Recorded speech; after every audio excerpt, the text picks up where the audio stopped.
At the belt. Cranks and fires the 1-1 pitch. Hit high in the air to deep right field. Gardner going back at the track in front of the wall. He puts it away as it had just enough hang time for Gardner to get back and make the catch. Nicely had to hold his breath for a while, but this one is over. It's a complete game win for Austin Nicely as the Otters top the Crushers 7-1 here in the first game of the doubleheader from Bosse Field. The following is a presentation of WUEV Sports. It's time for Evansville Otters baseball on 91.5 FM, WUEV. 3-1. Long, toward right, toward the corner, toward the foul pole and over the wall. Fair. Home run for Ryan Long. 1-0. Hit high in the air to deep left field. This one's going to tie the game. A 2-run home run for Toby Thomas.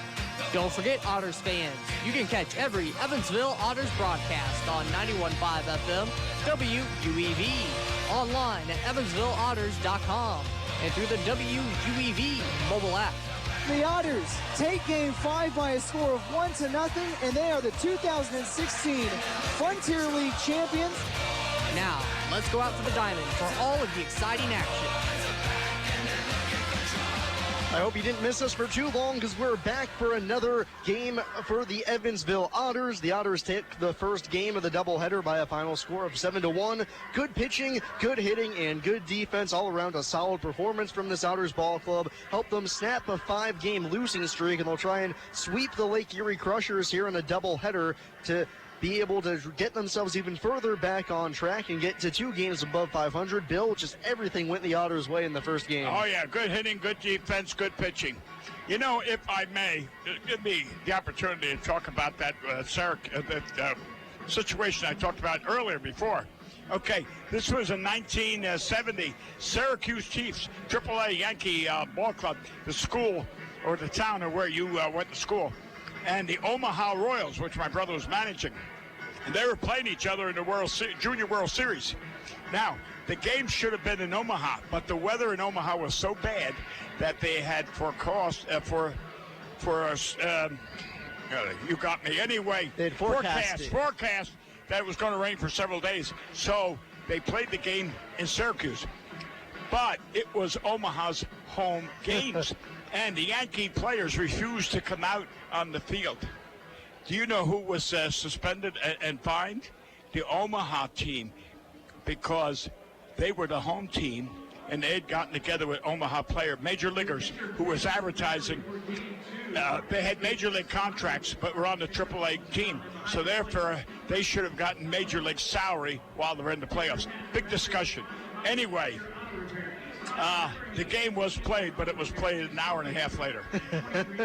Well, thankfully, we don't have to wait that long to see Game 2 of this doubleheader as we're just about set to get underway here from Bosse Field. On the mound for the Otters, making his first appearance, first start, the first time I have ever seen the man, Chris Amato, will get the start for the Otters. In need of some pitching, they signed him earlier today out of Keene University in New Jersey. He'll make his first start of the season here for the Otters. Say that again, what school? Keene. Keene College. Yep, Keene University now. Oh, okay, I went there. Oh, you did? It was Keene College when I went there. Okay. They let you walk away with a degree? No, I just took some courses there. Oh, okay. Summer courses. I got 2 A's, by the way. So, Mr. Amato from Keene College, or Keene University, he was a two-way player while there, but now pitching here in professional baseball. This is how the defense looks behind him. A few changes for the Otters. Wells out in left, Spinola in center, Gardner in right. Ryan Long again at third. Taylor Helson gets the start at short with David Cronin at second. Joe DeLuca moves from behind the plate to go play first base, and then behind the dish is Mike Rizzatello forming the battery with Amato out on the mound. Remember, Otters fans, this pitcher-catcher battery is brought to you by the Answer Auto Repair East. Find your battery needs at the Answer Auto Repair East, located at 2319 North Green River Road, or call at 812-475-9000. So everything went the Otters' way in the first game earlier today, and we'll try to duplicate that feat here in the second game. As now through 3 games against Lake Erie, the Otters have yet to lose to the Crushers. A little bit of an anomaly The Otters have not struggled against one of the top teams in the Eastern Division, and they'll go for that fourth straight win against Lake Erie just right now as we're about ready to get underway. Bill, what are you looking forward to in this game? Well, I hope we have the same type of hitting as we had in the first game, plus I hope we have the same type pitching. Nicely did a wonderful job in that first game. He kept the batters off stride.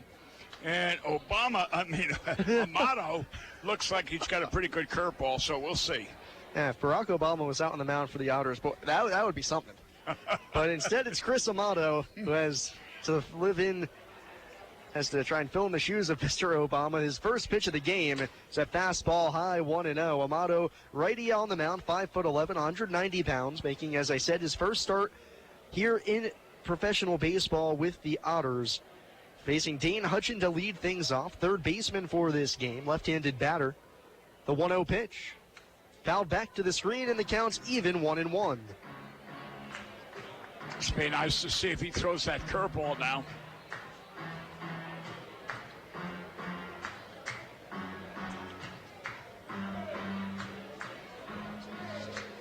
Hutchin wearing the high stirrup socks. Once again, Lake Erie going with the purple uniform tops. The pitch, roped in the air to right field, but right at Jeff Gardner, who barely has to move as the right fielder puts the squeeze on it to retire Hutchin for the first out of the game. So 1 up, 1 down for Chris Amato as he's able to get his first out here with the Otters. And with 1 away, that'll bring up Aaron Hill, the second baseman. Hill in the first game of the doubleheader earlier today took an 0 for, was 0 for 3. Average now just above 300 at 302. Right-handed batter, sun starting to set here in Evansville. So the lights turn on at the ballpark. The first pitch, fastball downstairs, and it's 1-0. Still got time to come on out and see the game. It's just started. Plenty of parking. Food is great. I had the chicken strips and the french fries. They were delicious. Amato working slowly, finally gets his sign. Here's the 1-0 pitch. Good overhand breaking ball just high. As that one came in across the belt, Amato doesn't get the call, and it's 2-0. But it was a pretty good breaking pitch. Yes, he didn't get the call, hung up there a little, but it did show a good bite and good rotation. Yeah, pure 12-6 dropper on that one. Straight up, straight down. So it's 2-0 on Hill, who can key in on a fastball. Here's the pitch. Fastball just a hair down low as Amato getting squeezed a little bit. And it's 3 balls and no strikes on Hill. 1 out, nobody on, top of the first. Second game of the twin bill between the Otters and Crushers. Otters won the first game 7-1. Austin nicely threw his first complete game of the season. As he went the full 7 innings, striking out 6, allowing just 1 run, the 3-0. Fastball right down the middle. Amato finally gets in the zone to Hill, and it's 3 balls and a strike.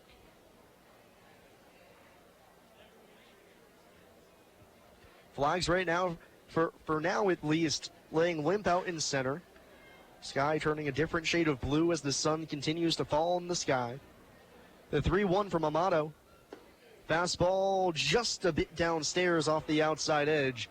That's ball 4. A couple close pitches to Hill, who gets the better of Amato as he draws the walk. I was going to say, you covered it. Those pitches weren't that far off from being strikes.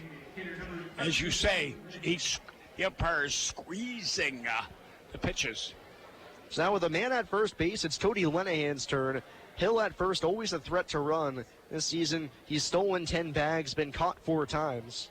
Well, couldn't ask for a better catcher and throwing runners out than Michael behind the plate now.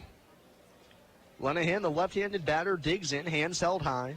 Amato from the stretch, the highlight kick the pitch, hit hard on the ground to first, picked up by DeLuca, tags the bag, throws to second. That's a double play. Nicely turned by DeLuca at the bag to get the 3-6 double play to end the inning. We'll go to the bottom half of the first. It's Lake Erie nothing, and the Otters coming to bat here on WUEV 91.5 FM, brought to you by Kruckemeyer and Kahn. I just love this place. And I just love that ring. It's gorgeous. Where did he get it? Kruckemeyer and Kahn, of course. For the engagement ring that will have everybody talking, look no further than Krukemeyer & Kahn. With incomparable selection, quality, and service, Krukemeyer & Kahn is the only choice for the ring that will last a lifetime. Krukemeyer & Kahn, your lifetime jewelers. So, everybody's talking about the ring. It's pretty great, huh? Pretty great. It's amazing. You gotta tell me, man. Where'd you get it? Krukemeyer & Kahn, of course. For the engagement ring that will have everybody talking, look no further than Krukemeyer & Kahn. With incomparable selection, quality, and service, Krukemeyer & Kahn is the only choice for the ring that will last a lifetime. Krukemeyer & Kahn, your lifetime jewelers. So let's see it. I absolutely love it. He did a fabulous job picking it out. I couldn't be happier. Well, I had a lot of help. I bet I know where it came from. Krukemeyer & Kahn, of course. For the engagement ring that will have everybody talking, look no further than Krukemeyer & Kahn. With incomparable selection, quality, and service, Krukemeyer & Kahn is the only choice for the ring that will last a lifetime. Krukemeyer & Kahn, your lifetime jewelers. Evansville Otters. And there goes Paul Mattingly's freight train. Whoop, whoop. I tell you what, it wouldn't be baseball. There it goes, listen. It wouldn't be baseball in Otterville if we didn't have that train.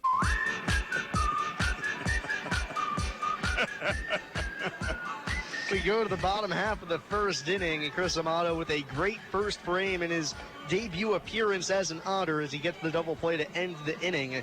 And for the Otters, they line up like this today here in the second game. Remember, Otters fans, this lineup is brought to you by Mr. Quick Pick, here to provide you the roadside service you deserve. Call Mr. Quick Pick at 812-496-2321. David Cronin leads it off, then Ryan Long at third. Travis Harrison, the DH, hits third, then Jeff Gardner cleaning things up. Spinola moves up a spot. He'll hit fifth. Zach Wells hits sixth. Joe DeLuca, the first baseman, hits seventh. Mike Rizzatello eighth. And Taylor Hilson rounding things up in the 9-hole. As Cronin strides to the plate to lead off the Otters home half of the first against Justin Sinibaldi into his windup, his first pitch. Fastball on the outside corner, and it's 0-1. Sinibaldi, normally a relief pitcher for Lake Erie. He's made one start so far this year. It was an emergency one in a doubleheader like this. The 0-1 to Cronin. Fastball swung on and missed. He chased upstairs. Yeah, that was a little too high. I think he needed a 6-foot stepladder to get that one. So Sinibaldi getting his second start of the season. He's been a dominant reliever this year. 0-2 with a 1.77 ERA. 25 and a third innings, 22 strikeouts, but pressed into starting duty today. Right-hander into his wind, the 0-2. Popped foul behind home plate. That'll get out of play. And it's still 0-2 on Cronin. 6'3", 200-pound righty from Kenner, Louisiana. Sinibaldi in his third season with Lake Erie. He's seen his ERA drop in 3 successive seasons from 4.17 to 3.15, now below 2 to 1.77. The 0-2 again. Swatted foul by Cronin as he spoils a high fastball, and the count stays 0-2. David now hitting .291 on the season, no home runs, 14 driven in. Cronin takes his time, digs back in. The 0-2 again. Fastball called, strike 3 on the inside corner. Cronin has a few words for the home plate umpire, Donahue, as he thought that one was off the black, but Sinibaldi gets the call. Cronin down on strikes to open up the Otters home half of the first. Well, here comes the MVP of the Otters so far this year. At least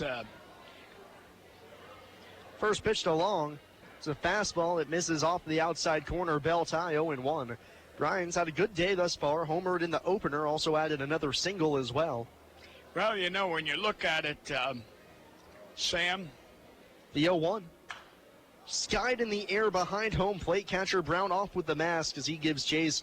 That one's over top our heads, and it's strike 1 on Ryan. You got Ryan Long, and you got Travis Harrison. Both play third, both play left field. Both are the 2 best hitters on the team right now.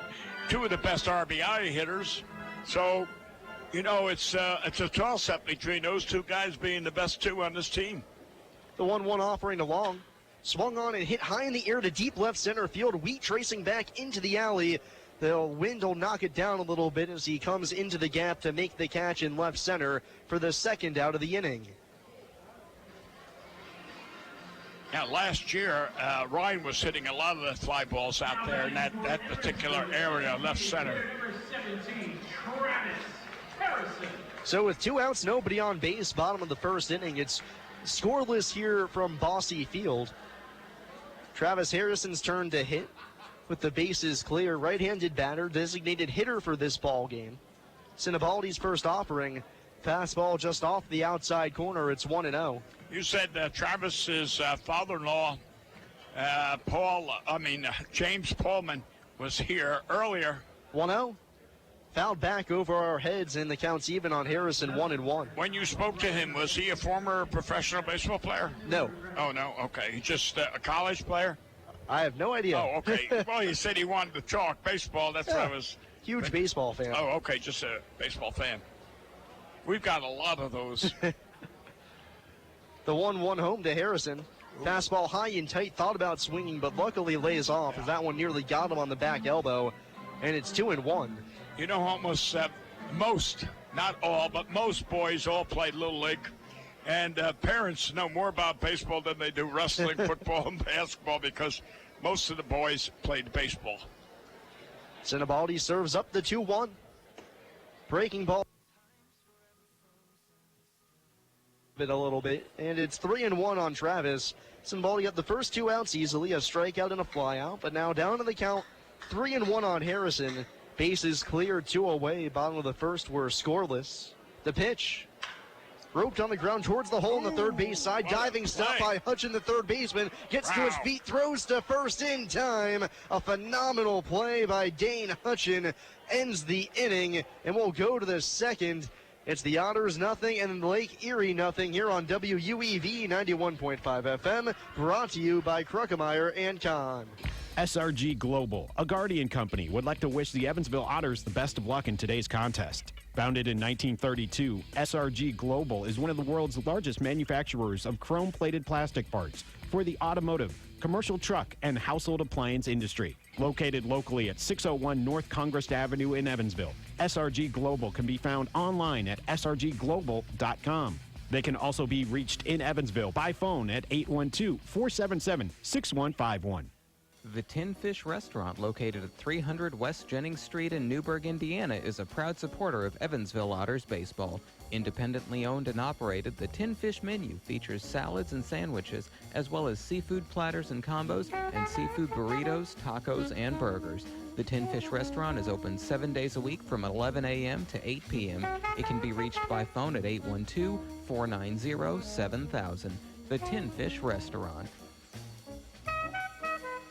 Injuries are inevitable. It doesn't matter if you're playing baseball, walking the dog, or falling from a ladder. Injuries happen. When they do, Tri-State Orthopedics offers treatment for sprains, strains, and fractures by medical specialists. Tri-State Orthopedics is located at 225 Cross Lake Drive in Evansville, just north of the Lloyd and I-164. Tri-State Orthopedics can be reached by phone at 812-477-1558. Its urgent care line is 812-474-OUCH. Tri-State Orthopedics, a proud supporter of Evansville Otters baseball. 91.5 WUEV Evansville. Go to the top of the second. Chris Amato back to work as he'll face Joel McKeithen to open up the second. No score. Right on right matchup. Amato into his wind. The pitch. Fastball pops the mid at the belt on the outside third. It's 0-1. What do you think? I'm estimating about 87-mile-an-hour fastball, something like that? Yeah, something close to that. Mid to high 80s. Amato with pretty good life on the fastball as well. Yeah. 0-1 pitch. Breaking ball chopped down the third baseline. Backhand stop by Long behind the bag. Sets his feet, throws to first in time. It's a strong cannon of an arm there from Long. Gets McKeithen for the first out here in the top of the second. Yep, I kept saying early in the season, Long belonged on third. Though he did play exceptional left field, but I think he's more comfortable playing third, especially that play. And then one he made in the first game was, oh, my God, that was an ESPN special.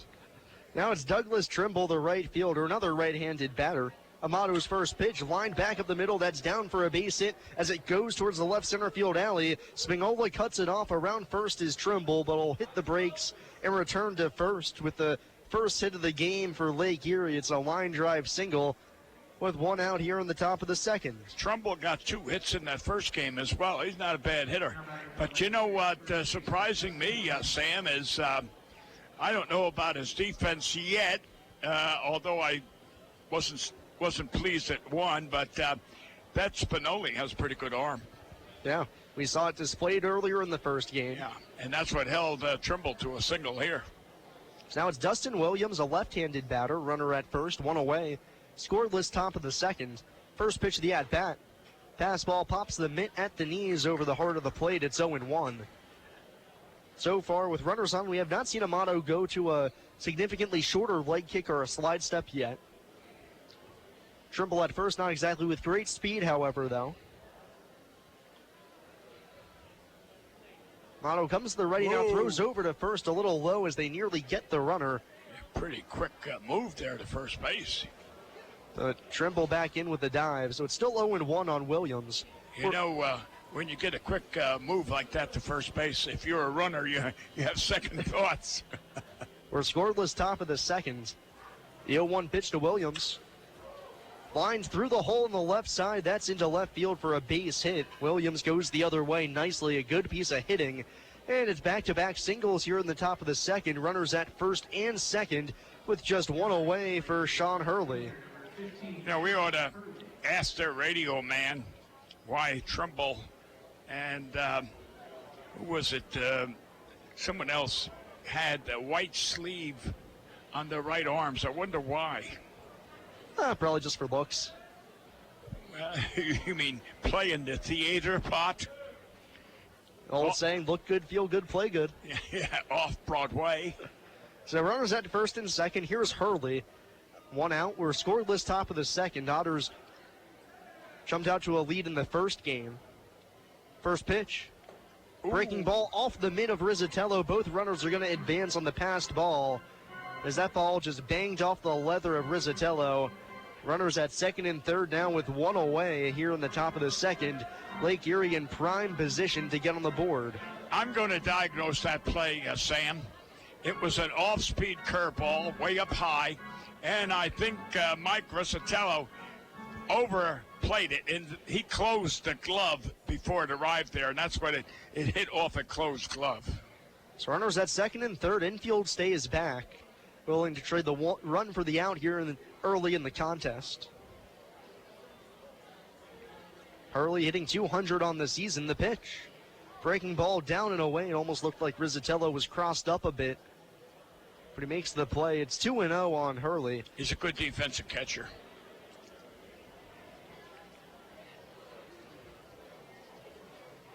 Amato appears in for the sign. Glove pressed up against his front leg. Finally gets the sign he wants as he comes set just above the belt. The leg kick, the pitch. Foul ball just over the head of the coaching staff for the Otters in the dugout as Hurley tried to check his swing, but it glanced off his bat and nearly took off the noggin of Andy McCauley. You know, I'm going to second-guess myself and you insofar as going back to Mike Rizzatelli in closing that glove. I think the runner on second was taking a big lead, and he might have wanted to throw him out. So he was anticipating. The 2-1. Slider down and away, taken by Hurley, and it's 3 balls and a strike. On deck, Mason Brown. He did not start the first game, but gets the start behind the plate for the second. So it'll be the first we'll see of him. Hurley, 5 home runs, 16 driven in, so good power at the plate. Men at second and third, 1 out. No score. The pitch. Crushed in the air to left field. Left fielder Wells going back, now coming in, racing in. Makes the shoestring catch. Throw coming home to the plate is going to be not in time, as just around the tag is Trimble. And Andy McCauley is out, and he is livid with the home plate umpire. I tell you what, I would also appeal to throw the runner on third because I thought he left early. And Andy McCauley is letting the home plate umpire, Steve Donahue, hear it What is he arguing? What's the basis of his argument? That Rizzatello got the tag. Or you think he tagged him out? Is that what you're trying to say? That's what Andy thinks. Oh, okay. I don't think so. No, he was a foot or two shy of making the tag, but I think the runner tagged up too quick because the left fielder was hesitant. He didn't know what he was doing out there, as you described it, and I think he left before the catch, but that's my opinion. Runner advances from second to third on the play as well, so with 2 outs, runner at third for Mason Brown. 1-0 Lake Erie after the contested play at the plate. Right on right matchup, the pitch. Lined straight away center field, but right to Spinola, who goes over a few steps to his left and puts it away to end the inning. But Lake Erie grabs the lead on a sacrifice fly. We'll go to the bottom of the second. It's Lake Erie 1, Evansville 0 on WUEV 91.5 FM, brought to you by Kruckemeyer and Kahn. I just love this place. And I just love that ring. It's gorgeous. Where did he get it? Kruckemeyer and Kahn, of course. For the engagement ring that will have everybody talking, look no further than Kruckemeyer & Kahn. With incomparable selection, quality, and service, Kruckemeyer & Kahn is the only choice for the ring that will last a lifetime. Kruckemeyer & Kahn, your lifetime jewelers.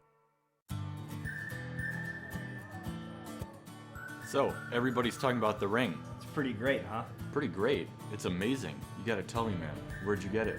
Kruckemeyer & Kahn, of course. For the engagement ring that will have everybody talking, look no further than Kruckemeyer & Kahn. With incomparable selection, quality, and service, Kruckemeyer & Kahn is the only choice for the ring that will last a lifetime. Kruckemeyer & Kahn, your lifetime jewelers. So let's see it. I absolutely love it. He did a fabulous job picking it out. I couldn't be happier. Well, I had a lot of help. I bet I know where it came from. Kruckemeyer and Kahn, of course. For the engagement ring that will have everybody talking, look no further than Kruckemeyer & Kahn. With incomparable selection, quality, and service, Kruckemeyer & Kahn is the only choice for the ring that will last a lifetime. Kruckemeyer & Kahn, your lifetime jewelers.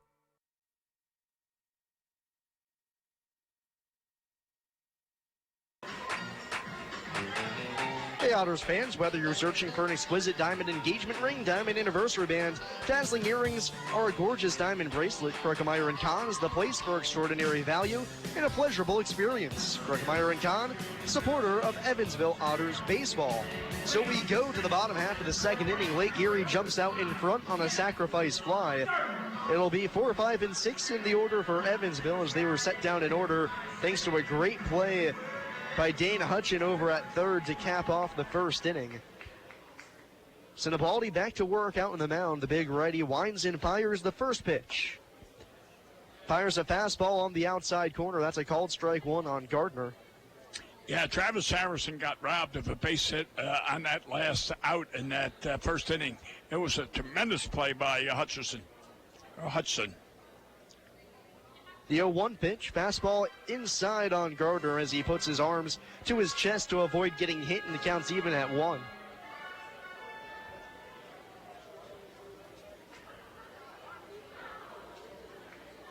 One delivery. Gardner cues it at the plate as it dribbles to the backstop.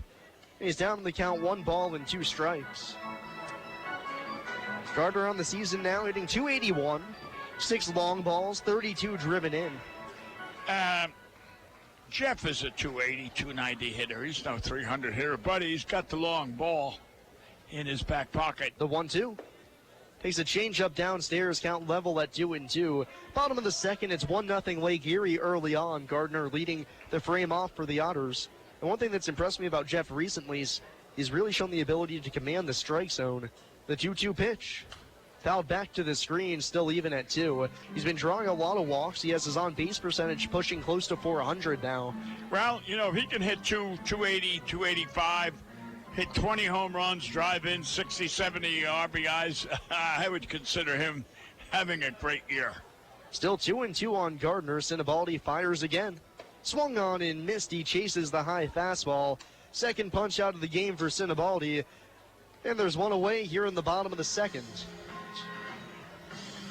There's not many ball players going to be like Josh Allen at 340. X amount of home runs, X amount of RBIs, X amount of stolen bases, X amount of doubles, X amount of triples. He was an unusual player. Now here's Daniel Spingola, another left-handed hitter. Watches a first pitch breaking ball that hangs upstairs, and it's ball one. One out, bottom of the second. Sinibaldi looking for back-to-back clean innings to preserve the Lake Erie 1-0 advantage. The 1-0 pitch. Fastball right down the middle at the knees. Spingola takes it. It's even at 1. This guy's got a great arm, I'll say that. Especially when he threw that ball from deep center, 400 foot, right? One bounce to third base. That's pretty good distance. 1-1 offering. Fastball high and tight on Spingola as he twists out of the way, 2-1. Daniel now 5 for his first 11 here with the Otters. 4 runs driven in as well. That's a total of 4 games. Leads the count 2-1 here, the pitch. Moves further ahead in the count as the 2-1's outside, and it's 3-1 on Spingola. On deck, Zach Wells back into the lineup after getting the first game off. Sinibaldi has not allowed a base runner yet. The 3-1. Fastball called strike 2 at the upper part of the strike zone, just underneath the letters on the inside third, and the count's full 3-2. Bases empty, 1 away, bottom of the second. Sinibaldi from the first base side of the rubber. Black Mick out in front of his chin. The payoff pitch. Skied in the air, third base side, foul ground. Third baseman Hutchin calling for it just behind the third base coach's box. He puts it away while trailing back towards fair territory for the second out of the inning.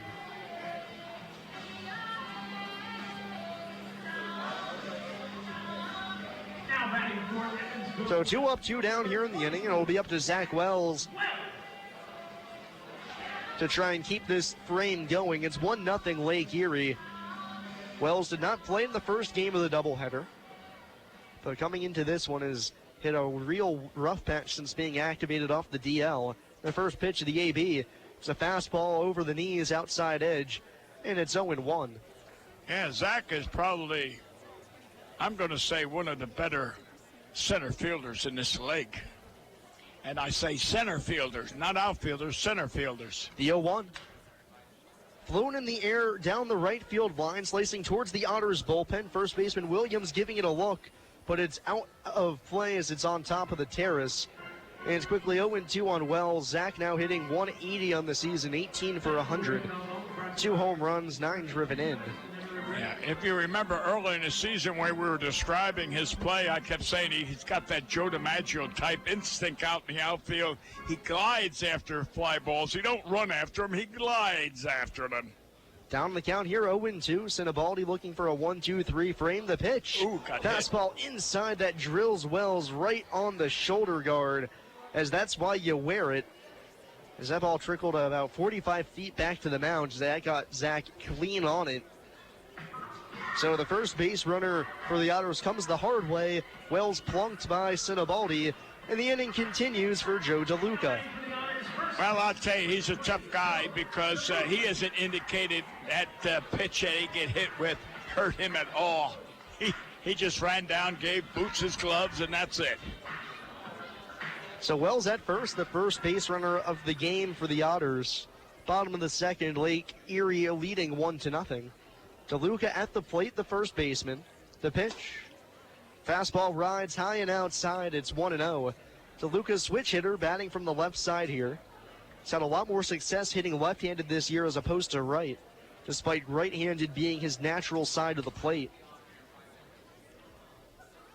Only has 1 hit this year while hitting right-handed. Wells at first. The pitch. Fouled back to the screen. Wells was trying, or DeLuca rather, was trying to give the Otters the lead, but fouled it back in. It's 1-1. Well, Andy gave a whole slew of signs down there. Let's see what Wells does with it. Zach, 4 stolen bases on the season. He's been caught once as well. Catcher sets up down and in, move back over to first, and Wells back in with a dive. I think he was going to go on that pitch. It looked like he had the motor He had it in first gear, but he didn't move yet.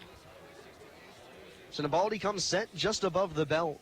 Holding on the mound, now the pitch. Runner stays put, and it swung on and missed. DeLuca late on the heater. Now down in the count 1-2. Ladies and gentlemen, that's what I like about this guy. He describes the situation so well. You're right, he was late in that pitch. You describe everything so well. Good job. So 1-2 on DeLuca. Wells with a wider lead at first. He's running the pitch. Swung on and missed as the throw goes down to second, but it doesn't matter as the strikeout had already been recorded. 3 of them in the game so far for Sinibaldi. He's through 2 innings scoreless. We'll go to the third. It's Lake Erie 1 and Evansville nothing here on WUEV 91.5 FM, brought to you by Kruckemeyer and Kahn.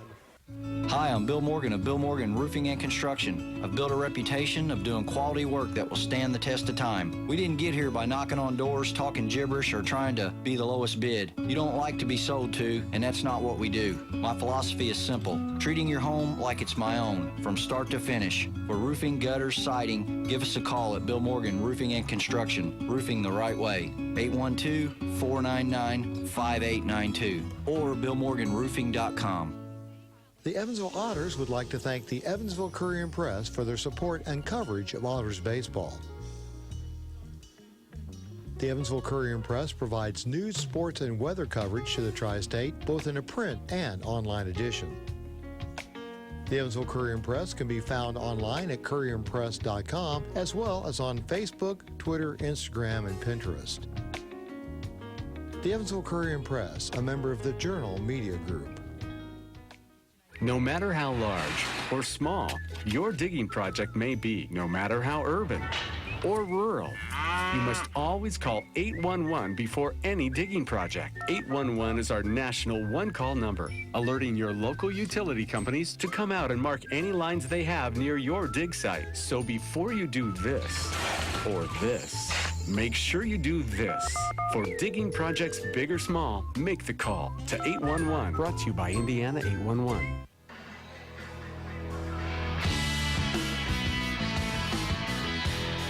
We go to the third inning here in the second game of the doubleheader. 9-1-2 in the order for Lake Erie. Dalton Wheat, Dane Hutchin, and Aaron Hill.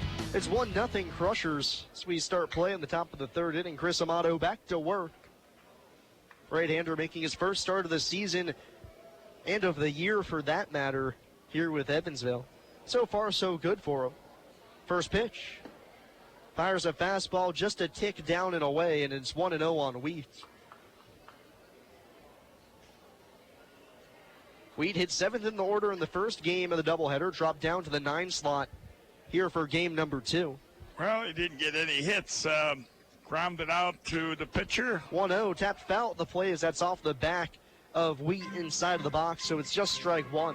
Remember, he grounded out to the pitcher when nicely executed that beautiful double play. And then, of course, grounded out to second, and he struck out. So he didn't get any hits in the first game. Again, that showed you the experience and the confidence and the ability to be cool that nicely exhibited in the first game. 1-1 pitch. Down and in, that nearly grabs the back foot of Wheat at the plate, and it's 2-1. So far for Amato, he's walked 1 hitter, allowed 2 hits, 1 run. No strikeouts, though.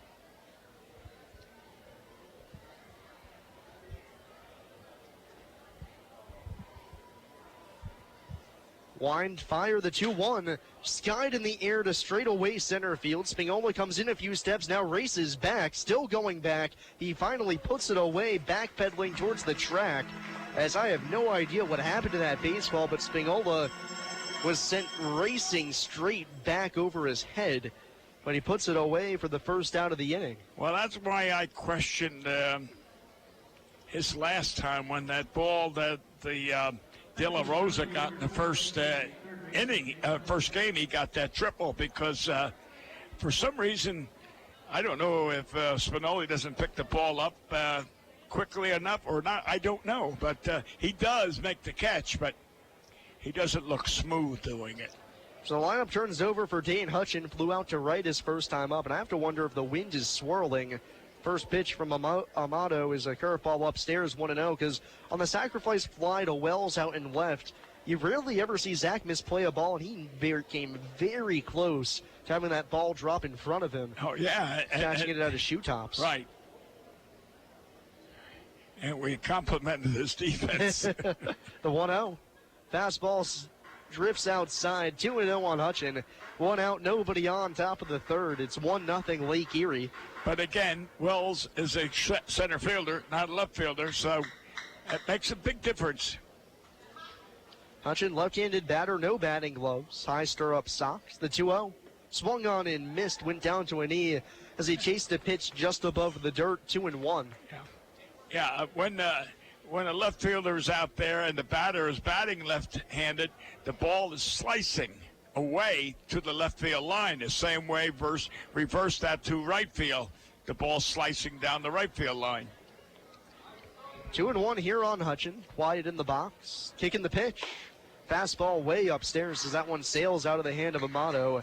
And it's 3-1. I think he overthrew that one. And that was a power pitch, and he just let it go. He was trying to throw it by him.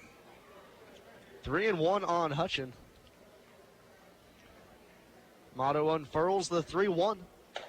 Fastball high and wide. That's ball 4. The third walk of the game, or second walk of the game, rather, issued by Amato. First one since the first inning, and it's a 1-out base runner for Lake Erie as Aaron Hill steps to the plate. I think he's overthrowing right now. That's my opinion. He's trying to be impressive. It's his first start. He's trying to be impressive. He's overthrowing, and his control is not there. So with Hutchin at first, a threat to run so far this season. Stolen 8 bags, been caught 5 times. DeLuca holds them on. Michael, throw him out. Middle infield plays tight to the bag. Third baseman Long a step or two behind his base. And the first pitch is a curveball. It finds its way onto the outside corner, 0-1. Hill, right-handed batter, walked his first time up. Then was wiped off the base paths on the 3-6 double play to end that first. I just saw the manager do something. It's going to be interesting to see what happens. Hutchin with a pretty conservative lead, throw over there. He dives back in safely. The manager, he gave the indication to the third base coach, a curveball, and he pointed up 1, and then he went 3, and then I don't know what it was, but he indicated curveball. I don't know if it would go on the 0-1. Breaking pitch down on the dirt, deflects off of Rizzatello and goes all the way on top of the roof. I can't say I've ever seen that before. Advancing to second is Hutchin on the wild pitch. But Rizzatello went down to block, and it deflected off his leg and went so high it went on top of the roof behind home plate. Interesting. It's a dead ball. Yeah. And if you notice on the tail end of the play, Hutchin, who saw how high that ball was going, he was racing around second going for third. I know it. That's what I said, dead ball. He would have made it if it came back into play. Or, let's put it this way, it would have been close at third. So now it's a runner at second, 1 out, still 1-0 Lake Erie. Count 1-1 on Hill. Amato checks the runner. The leg kick the pitch. Fastball upstairs, and it's 2-1. If you notice, Amato is high with his fastball. Even the curveball is high. Remember that first one that he threw, we said was pretty good, but it was high. So he's been constantly high with his delivery. On deck, Cody Lenahan, who grounded into a double play his first time up. The 2-1 to Hill. Fastball on the inside corner at the knee is a good pitch there by Amato.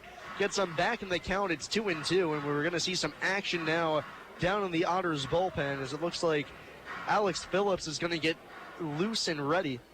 I'll tell you what, I've never seen that before.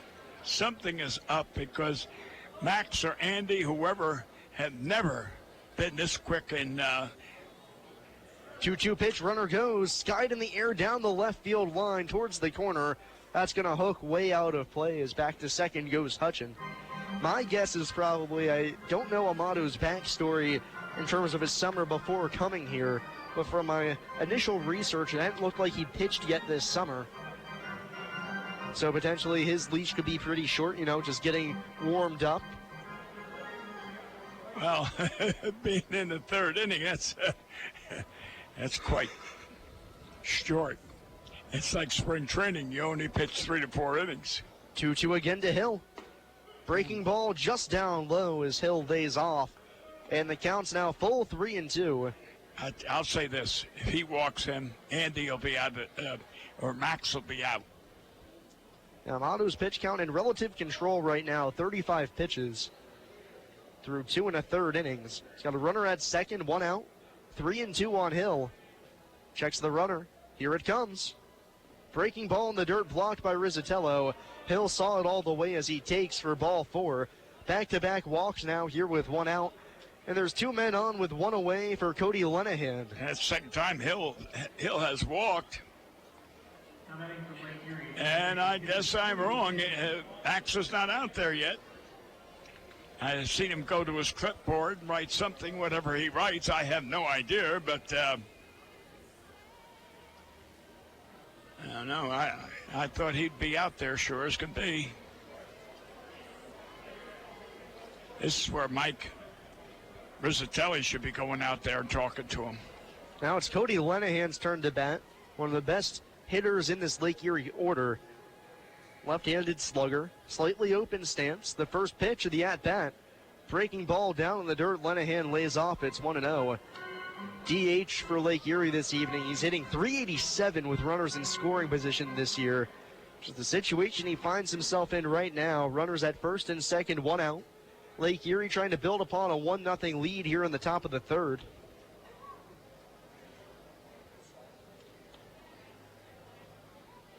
Amato kicks in, deals the 1-0.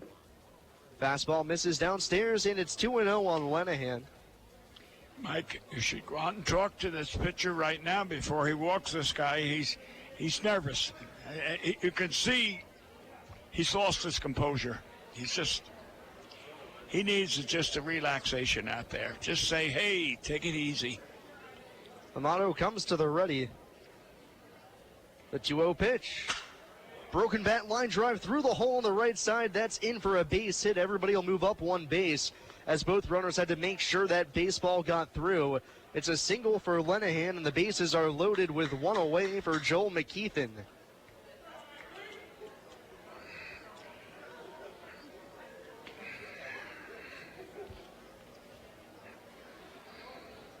So Phillips continuing to warm down in the Otters bullpen for now. No movement from anybody down in the dugout. The bases are juiced with 1 away now for Joel McKeithen.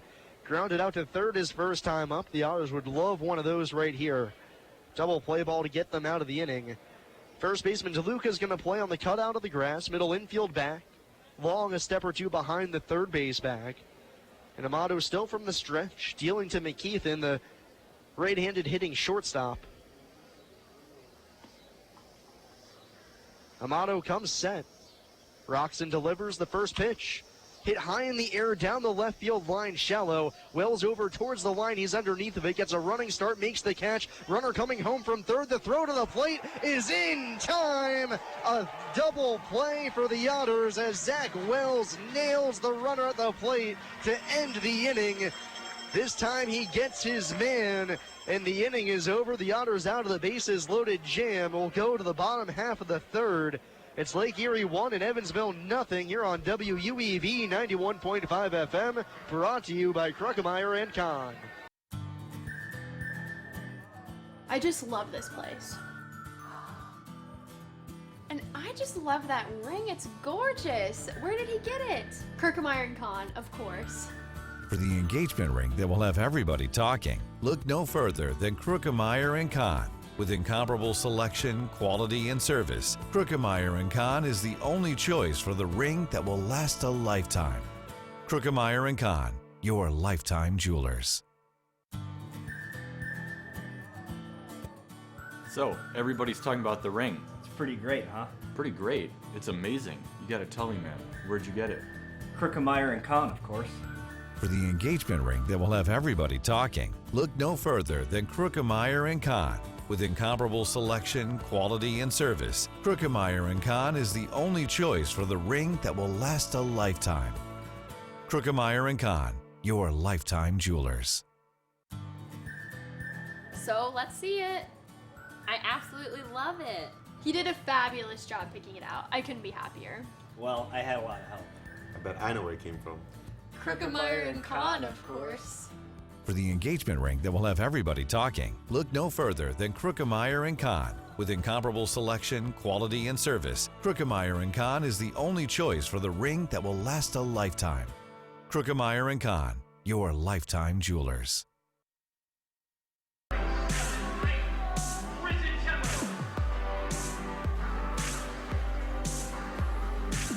So Mike Rizzatello leads it off here in the bottom of the third inning. It's still 1-0 Lake Erie.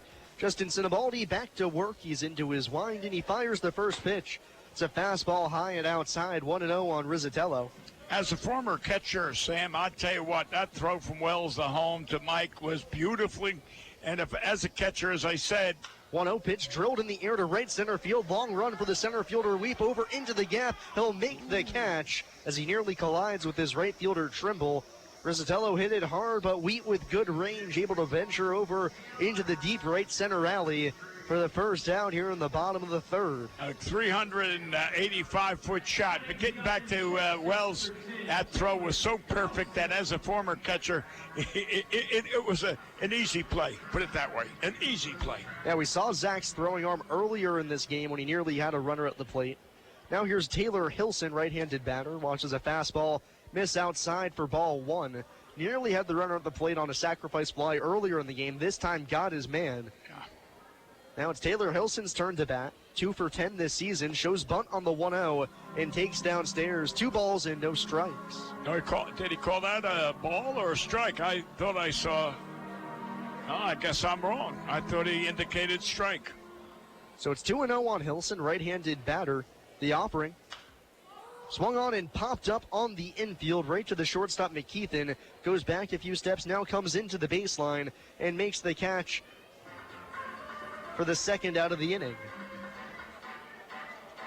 Back to the top of the order for Evansville.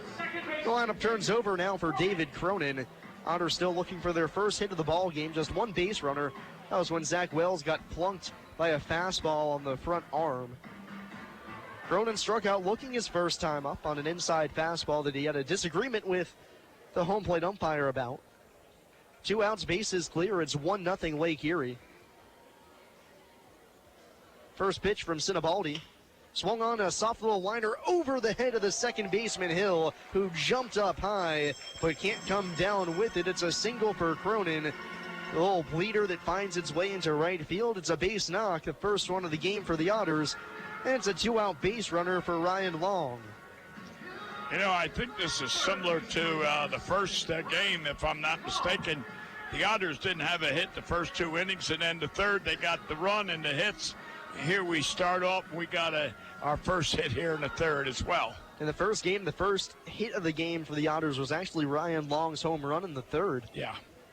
Throw back over to first, Cronin in with the dive. 2 outs, Cronin at first base. Ryan Long standing in, left-handed hitter. 2 away in the inning, bottom of the third. It's 1-0 Lake Erie thanks to a sacrifice fly in the second.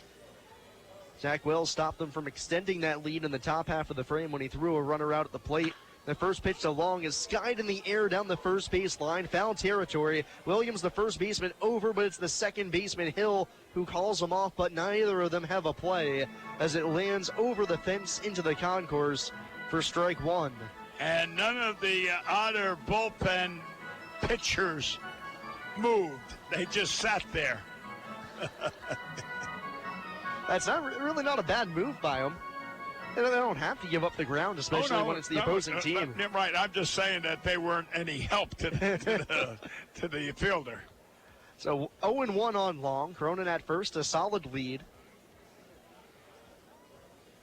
Sinibaldi set at the belt. The 0-1 fouled back to the screen. Cronin had a stutter step towards second, but held up. I don't know if that threw Ryan off or not, because he might have been swinging that on a hit and run or protecting the runner, which he didn't go. So 0-2 on Long. Sinibaldi already has 3 strikeouts in the game. See if Cronin runs here. The pitch. Fastball just down low as everybody on the Crushers defense took a couple steps towards their dugout, but no call from Donahue, and it's 1-2 on long. I think we got a break on that pitch, I'll be honest. Now to see if the Otters can capitalize on it. Now, what's name should be running? 1-2, Cronin leaning towards second. Throw back over, he's picked off. Throw back to first, running him towards second. The throw to the shortstop is on the bag as they tag out Cronin to end the inning. He's picked off, and the inning is over. We'll go to the top half of the fourth inning. It's Lake Erie 1 and Evansville nothing here on WUEV 91.5 FM, brought to you by Kruckemeyer and Kahn.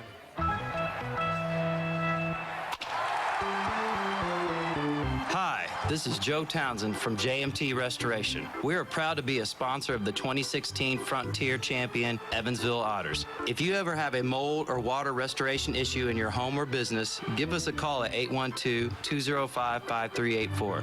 JMT Restoration Service, where professional work meets affordable pricing. Remember, go Otters! The Tin Fish Restaurant, located at 300 West Jennings Street in Newburgh, Indiana, is a proud supporter of Evansville Otters baseball. Independently owned and operated, the Tin Fish menu features salads and sandwiches, as well as seafood platters and combos, and seafood burritos, tacos, and burgers. The Tin Fish Restaurant is open 7 days a week from 11 a.m. to 8 p.m. It can be reached by phone at 812-490-7000. The Tin Fish Restaurant. The International Brotherhood of Electrical Workers, Local Chapter 16, would like to take time to say, Go Otters! The IBEW Local 16's jurisdiction includes 13 counties in southwestern Indiana, as well as Wabash County in Illinois. Its members are divided into several categories of electrical work, including inside construction, maintenance electric, residential wiring, and sign classifications. More information on IBEW Local 16 can be found online at IBEW16.net.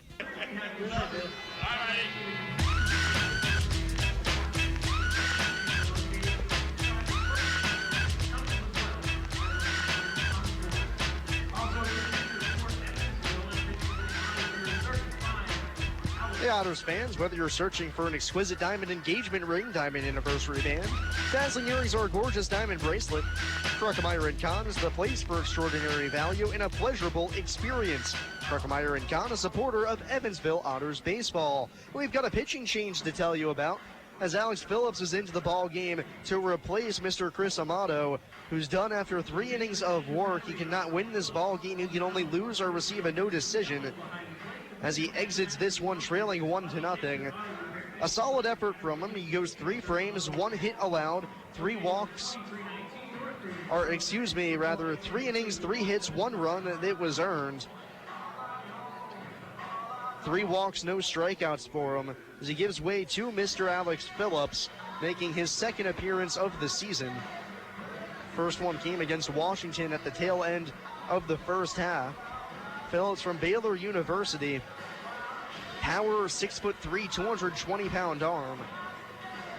In that one appearance, he gave up 2 runs on 3 hits, 2 strikeouts. So he had a solid senior year this season at Baylor, helping the Bears to a regional appearance against the Stanford Cardinal. How did they do against Stanford? They ended up losing. Stanford's one of the top schools in baseball. Leading things off for Lake Erie is Doug Trimble. Singled his first time out, swings at the first pitch, skies it deep in the air to left field. Wells going back at the track at the wall. He runs out of room. It's a solo home run for Doug Trimble as he continues his torrid day at the plate. He's got hit number 3 on the day, a solo home run to left, and it's 2-0 Lake Erie. That's his 4th hit. 4th hit of the day. 2 singles in the first and single there, yeah. I underestimate Doug Trimble today. As for him, he just hit. Yeah. Ironic, we talked about the first game. You take one pitcher out, hoping that he'll calm the waters, and first batter, home run. First batter, first pitch. Yeah. So a rude welcome for Mr. Phillips. It's now 2-0 at Lake Erie. The first pitch to the next hitter, Dustin Williams, is tapped foul, 0-1.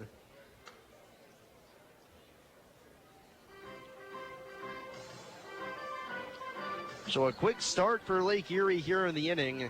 Solo shot for Trimble. He's scored both runs on the day for Lake Erie here in this second ball game. Williams, left-handed batter, singled his first time up, the 0-1. Breaking pitch misses off the outside edge as Rizzatello can't glove it. And it's a ball and a strike. Didn't Trimble drive in the run in the first game, too? The only run they got? He did not. Oh, he didn't? That was Mr. Dean Hutchin on a sacrifice fly. Okay. The 1-1 skied in the air to center field, not all too deep. Spinola over into the right center alley. Puts it away with relative ease for the first out of the inning.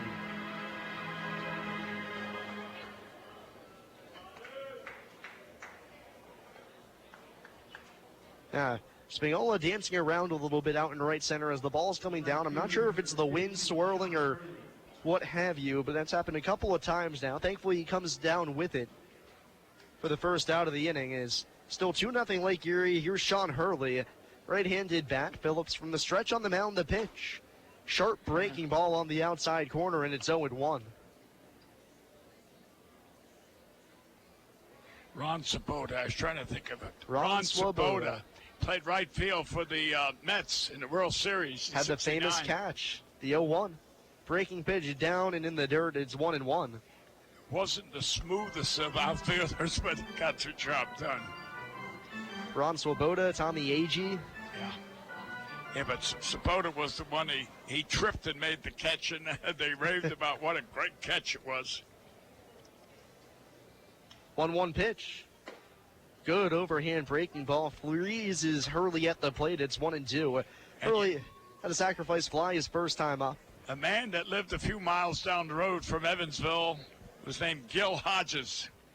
Great player with the Dodgers, manager of the Mets.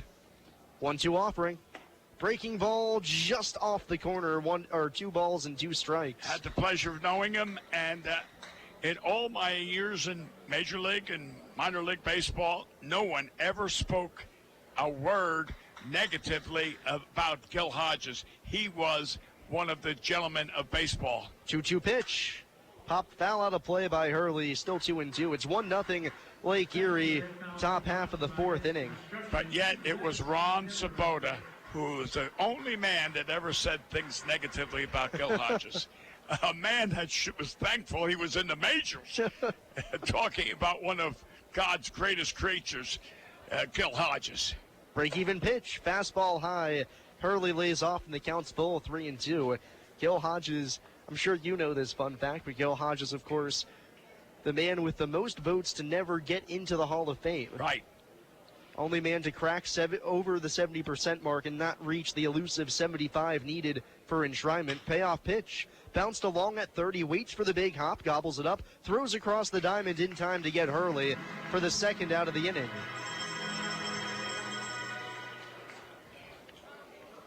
Yeah, I had dinner at the New York Sports Writers dinner with him the year before he died. And he was a gentleman, like I said. And you know, during the World Series, I don't know, it was 1947 or whatever, World Series, he went to Mass and Communion every day in the World Series because it was the Yankees versus the Dodgers, and he never got a hit in the whole World Series. First pitch to Mason Brown. He swings and misses, and it's 0-1. I really hope that doesn't tell us the truth that God's a Yankees fan. No. No. It's just that when you're going to get a hit, you're going to get a hit. But it's nice to say, dear Lord, help me. 0-1 on Brown. 2 outs, bases clear. He swings through the 0-1 fastball. And it's 0-2. 2 outs, bases empty. Bottom half of the 4th inning. 2 strikes on Brown. Lake Erie now leading 2-0 after the solo home run by Doug Trimble. You know, like I told you, I said when I was set up to bunt, I used to say, dear Lord, just put it in play. 0-2 pitch. Fastball misses high and wide. 1-2. Brown, right-handed hitting catcher, flew out to center on a line his first time up. I don't think I ever prayed to get a hit, to be honest with you. You get up there, you just swing away. 1-2 pitch. Fastball called, strike 3 on the outside corner. Phillips paints the edge as after the solo home run, he sets down the side in order. But that solo home run doubles the Lake Erie lead. It's now 2-0. So we go to the bottom half of the 4th inning here on WUEV 91.5 FM, brought to you by Kruckemeyer and Kahn. I just love this place. And I just love that ring. It's gorgeous. Where did he get it? Kruckemeyer and Kahn, of course. For the engagement ring that will have everybody talking, look no further than Kruckemeyer & Kahn. With incomparable selection, quality, and service, Kruckemeyer & Kahn is the only choice for the ring that will last a lifetime. Kruckemeyer & Kahn, your lifetime jewelers. So, everybody's talking about the ring. It's pretty great, huh? Pretty great. It's amazing. You gotta tell me, man. Where'd you get it? Kruckemeyer and Kahn, of course. For the engagement ring that will have everybody talking, look no further than Kruckemeyer & Kahn. With incomparable selection, quality, and service, Kruckemeyer & Kahn is the only choice for the ring that will last a lifetime. Kruckemeyer & Kahn, your lifetime jewelers. So let's see it. I absolutely love it. He did a fabulous job picking it out. I couldn't be happier. Well, I had a lot of help. I bet I know where it came from. Kruckemeyer and Kahn, of course.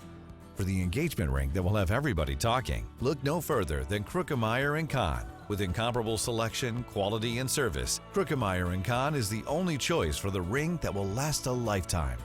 Kruckemeyer & Kahn, your lifetime jewelers.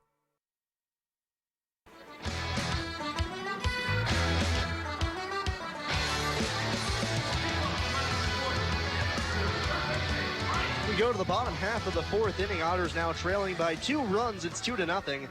Ryan Long stands in to lead things off. He was at the plate when David Cronin was picked off to end the 3rd frame, so he gets a clean count here to lead it off against Justin Sinibaldi. Right-hander into his wind. The first pitch is swung on and popped up to short. McKeith and the shortstop back onto the outfield grass. Now comes back in to the infield dirt where he puts it away for the first out of the inning.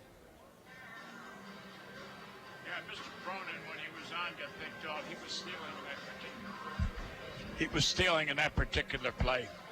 Designated hitter number 17. So Long out on the first pitch he sees, and here's Travis Harrison, robbed of a hit his first time up on a diving stop by Dane Hutchin at 3rd.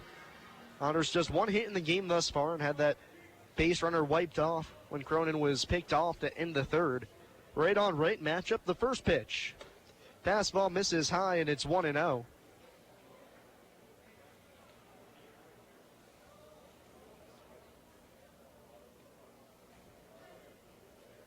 Travis now in the season hitting .281, a team best 35 driven in. 1-0 pitch. Slow breaking ball drops onto the inside corner at the knees, 1-1 rather. Those are the pitches as a catcher you love to see. Beautiful, good bite to it. Here's Sinibaldi's 1-1 delivery. Breaking ball almost in the same spot, a little bit farther in as it nearly clips Travis on the way by, and it's 2-1. And it didn't have that bite that the first one did. Sinibaldi right now at 44 pitches. Here comes number 45. Fouled back out of play, and the count's even at 2. So I'm not sure how long Sinibaldi's leash is in terms of his pitch count, considering he's been a reliever all season long. But Lake Erie does have an arm warming up down in the bullpen right now. I don't know if that's an 8 or a 9. That's might be Kent Hassler. Yeah, it'll have to be 9 because there's not a number 8 pitcher. Right, okay. Kent Hassler. 2-2 pitch. Bounced foul up the third baseline, and the count stays even 2-2. Yeah, Hassler's right. He looks small, 5'11". Just using the great skills of deduction. Yeah. Still 2-2 on Harrison. It's 2-0 Lake Erie, rather, bottom half of the 4th inning. Sinibaldi rocks and fires the 2-2 again. Fouled back to the screen. Harrison stays alive. So he fouls off a 3rd straight pitch. Lake Erie has a very dominant bullpen in the back end. The Otters got to it the last time these two teams met up in Lake Erie. as they rallied from a 4-2 deficit to win 7-4 with 5 runs across the final 2 innings on July 4th. 2-2 again. Fastball called strike 3 on the outside corner. Harrison doesn't like the call as he walks on back to the dugout. 4th strikeout of the game for Sinibaldi, and it's 2 up, 2 down here in the 4th.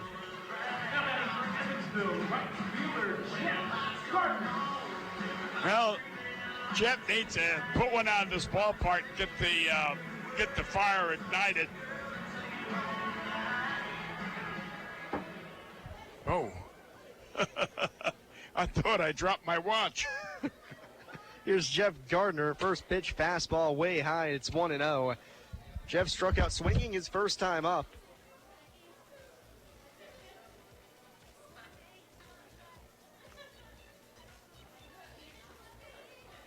One-0 pitch. Hit hard on the ground, but right to the second baseman, Hill, who stays down on it, vacuums it up, and throws to first to retire the side. We'll go to the 5th inning now. It's 2-0 Lake Erie in front here on WUEV 91.5 FM, brought to you by Kruckemeyer and Kahn. I just love this place. And I just love that ring. It's gorgeous. Where did he get it? Kruckemeyer and Kahn, of course. For the engagement ring that will have everybody talking, look no further than Kruckemeyer & Kahn. With incomparable selection, quality, and service, Kruckemeyer & Kahn is the only choice for the ring that will last a lifetime. Kruckemeyer & Kahn, your lifetime jewelers. So, everybody's talking about the ring. It's pretty great, huh? Pretty great. It's amazing. You gotta tell me, man. Where'd you get it? Kruckemeyer & Kahn, of course. For the engagement ring that will have everybody talking, look no further than Kruckemeyer & Kahn. With incomparable selection, quality, and service, Kruckemeyer & Kahn is the only choice for the ring that will last a lifetime. Kruckemeyer & Kahn, your lifetime jewelers. So let's see it. I absolutely love it. He did a fabulous job picking it out. I couldn't be happier. Well, I had a lot of help. I bet I know where it came from. Kruckemeyer and Kahn, of course. For the engagement ring that will have everybody talking, look no further than Kruckemeyer & Kahn. With incomparable selection, quality, and service, Kruckemeyer & Kahn is the only choice for the ring that will last a lifetime. Kruckemeyer & Kahn, your lifetime jewelers.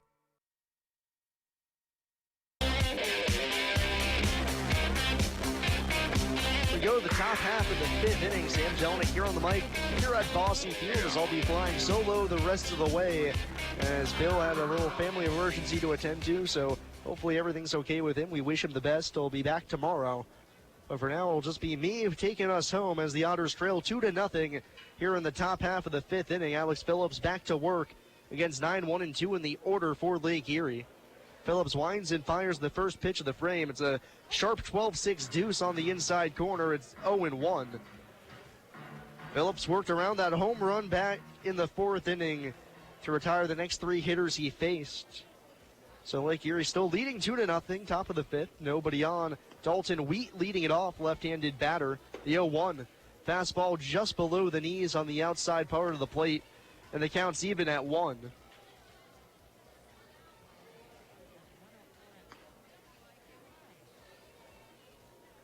Wheat flew out to center field his first time up.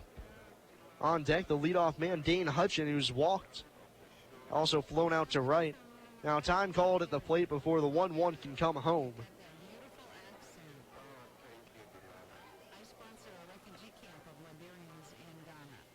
Otters looking to pick up the doubleheader sweep. They've already compiled 1 doubleheader sweep earlier this season. That was against the Florence Freedom. The 1-1 pitch. Down and away, 2 balls and 1 strike. Is that one of the few scheduled doubleheaders on the season? Otters took both of them.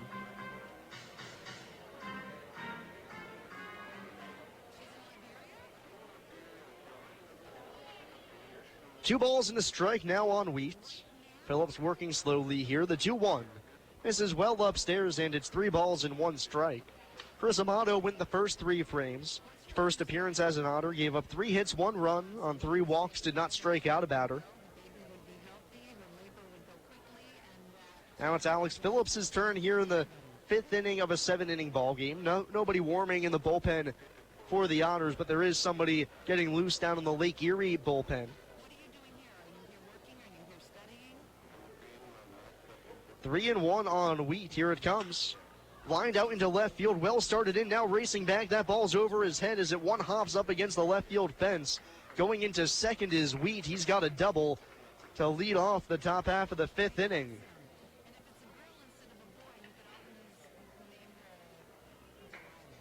Back to the top of the order for the Crushers, third baseman Dane Hutchin. So the runner now at second. It's Dane Hutchin's turn to hit. We'll see if Lake Erie manager Cam Roth wants to put anything on here. Be it a bunt or possibly a hit and run or something, who knows. Corners are going to play tight to the grass for the Otters. Runner at second, nobody out. Hutchin, left-handed batter. First pitch does not show bunt, instead takes a breaking ball on his back foot. It's 1-0. 2-0 Lake Erie, top of the fifth. They're threatening for more, though. The runner at second, nobody out. Hutchin, the leadoff man at the plate, hitting over 300 this season. The pitch swung on and missed as he goes after a nearly identical pitch to the first one of the at-bat. This time he swings over top, and it's 1-1. Hutchin hitting .318 on the season. 2 home runs, 19 driven in. Chance to get to the big old 2-0 number. Runner at second, nobody out. Phillips checks the runner. The pitch, he shows bunt, but the curveball's inside as he has to spin out of the way at the plate to avoid getting hit. 2 balls, 1 strike. Signs are flashed from the third base coach's box to both the hitter and the runner at second. Hutchin just showed bunt on the...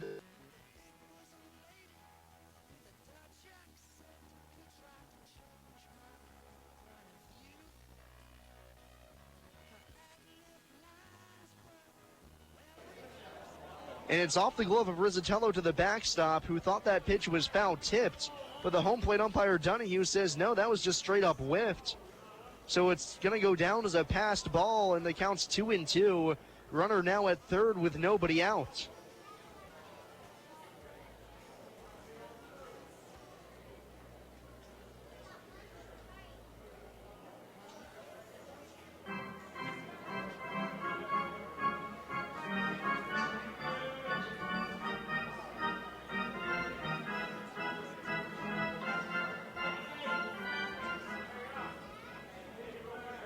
So now the Otters defense is going to play infield in, trying to cut off the run at the plate. 2-2 on Hutchin. 2-0 Crushers lead the pitch. Breaking ball called, strike 3 on the outside corner as Phillips breaks off the dirty hook to freeze Hutchin for the first out of the inning. Second baseman number 29, Aaron Hill.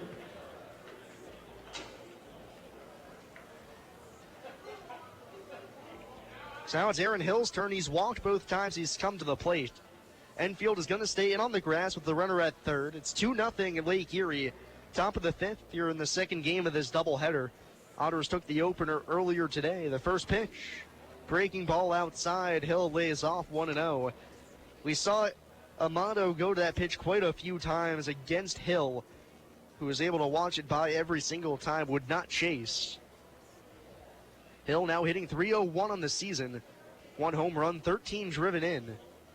Runner at third, 1 gone, infield in. The pitch, breaking ball. He swings and misses as he tried to hold up, but the home plate umpire Steve Donahue says he went around. So for the first time, Hill can't resist, and the count's 1-1.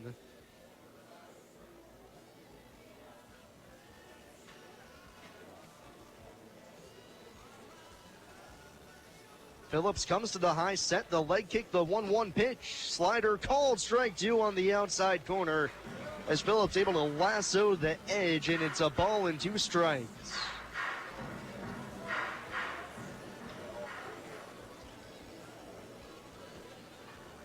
Phillips looking for back-to-back Ks in his third out of the bullpen. Crankston fires the 1-2 pitch, breaking ball in the dirt. This time Hill lays off, and the count's now even at 2.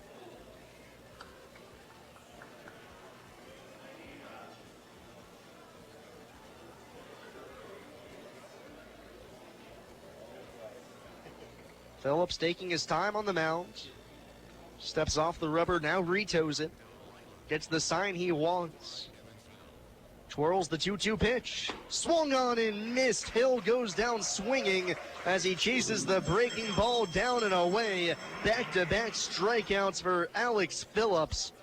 And there's now 2 away. Runners still at third here in the 5th, with the Crushers maintaining a 2-0 lead. Infield will move back as Cody Lenahan steps to the plate. He's 1 for 2 with a cracked bat single. Left-handed batter, Phillips. Right-handed arm comes set on the mound. The first pitch of the at-bat. Breaking ball off the glove of Rizzatello. Goes to the Otters dugout. Runner from third coming home. He'll score as on the passed ball. Lake Erie takes a 3-0 lead as 2 passed balls in the inning allow a run to score, and it's 3-0 Crushers.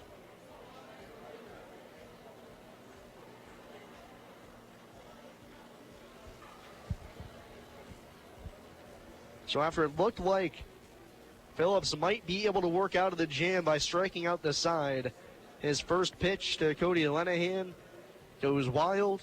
Run comes home to score, and it's 3-0 Lake Erie. 1-0 pitch. Fastball upstairs. Lenahan checks his swing. He'll appeal to the first base umpire, and it's ball 2.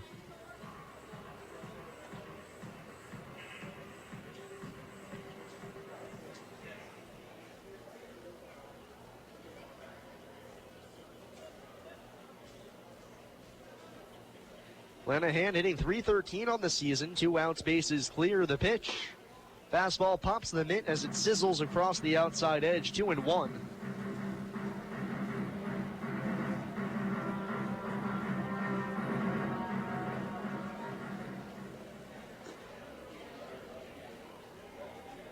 Bases empty, 2 outs, top of the 5th inning. It's now 3-0 Lake Erie. The 2-1 pitch, swung on and missed. Lenahan whiffs on the live fastball, and the count now even at 2.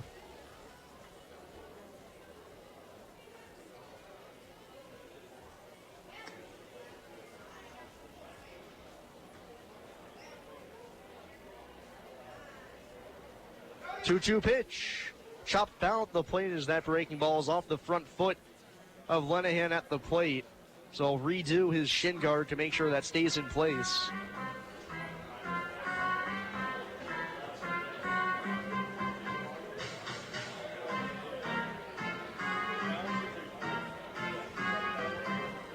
Three runs, 5 hits, no errors for Lake Erie.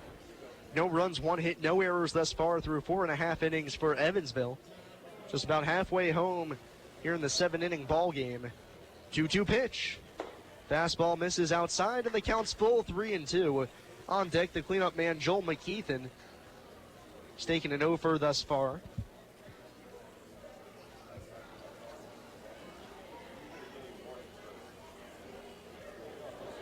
Three balls, 2 strikes, 2 outs, bases empty. Payoff pitch. Popped foul off the hands of Lenahan as he's able to spoil that inside heater. And the count's still full, 3-2.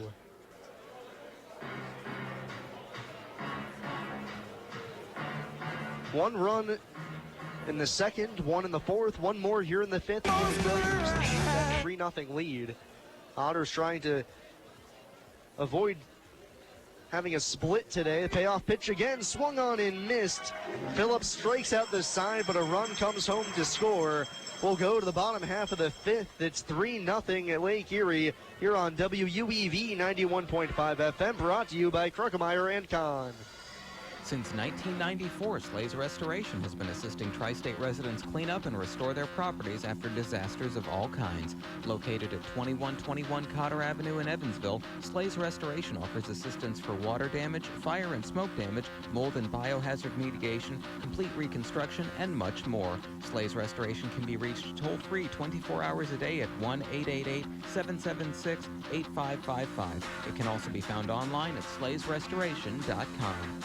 SRG Global, a Guardian company, would like to wish the Evansville Otters the best of luck in today's contest. Founded in 1932, SRG Global is one of the world's largest manufacturers of chrome-plated plastic parts for the automotive, commercial truck, and household appliance industry. Located locally at 601 North Congress Avenue in Evansville, SRG Global can be found online at srgglobal.com. They can also be reached in Evansville by phone at 812-477-6151.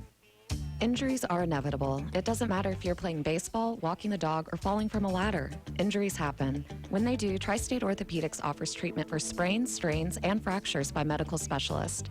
Tri-State Orthopedics is located at 225 Cross Lake Drive in Evansville, just north of the Lloyd and I-164. Tri-State Orthopedics can be reached by phone at 812-477-1558. Its urgent care line is 812-474-OUCH. Tri-State Orthopedics, a proud supporter of Evansville Otters baseball. 91.5 WUEV Evansville.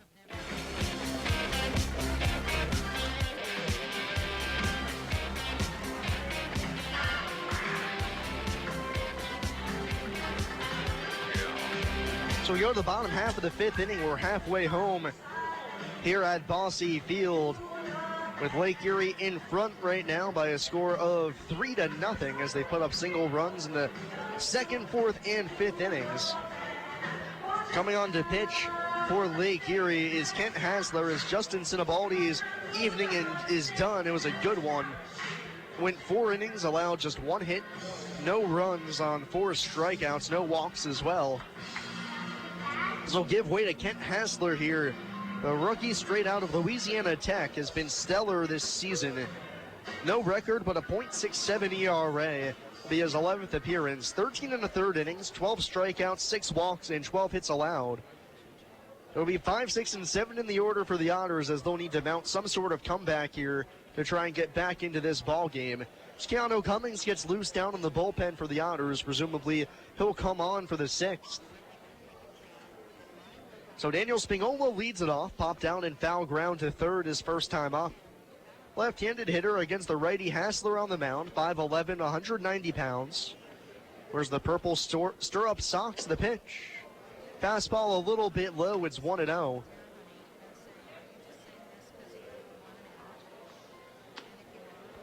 Spingola, the left-handed batter, open stance, hands held just above his shoulders.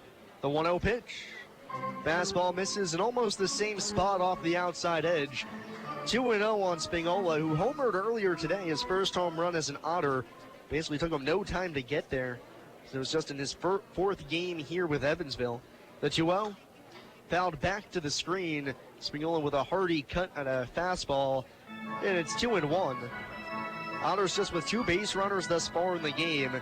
One of them was wiped off the bases when David Cronin was picked off of first, and Zach Wells was hit by a pitch back in the second, and that's been it. But Sinibaldi out of the game, maybe that'll turn the tide for this Otters offense. The 2-1. Foul tipped back to the screen once more. Spingola went after a high fastball. Can't get on top of it, and it's 2-2.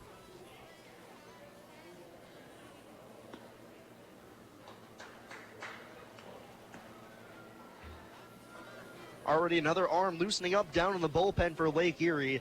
Should Hassler fall into some trouble. 2-2 on Spingola, the pitch. Hard ground ball right to the third baseman, Hutchin, who bobbles it as it's off his chest, picks it up with the bare hand. Not in time as Spingola beats it out with good hustle. It's an E5 on Hutchin. As that ball was hit hard, he was playing just behind the bag. It hit right off the palm of his glove, then ricocheted off his chest.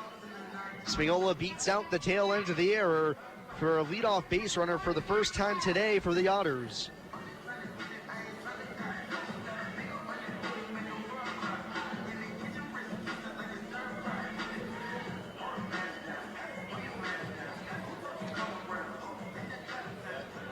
They're actually going to go ahead and give Spingola a hit for that.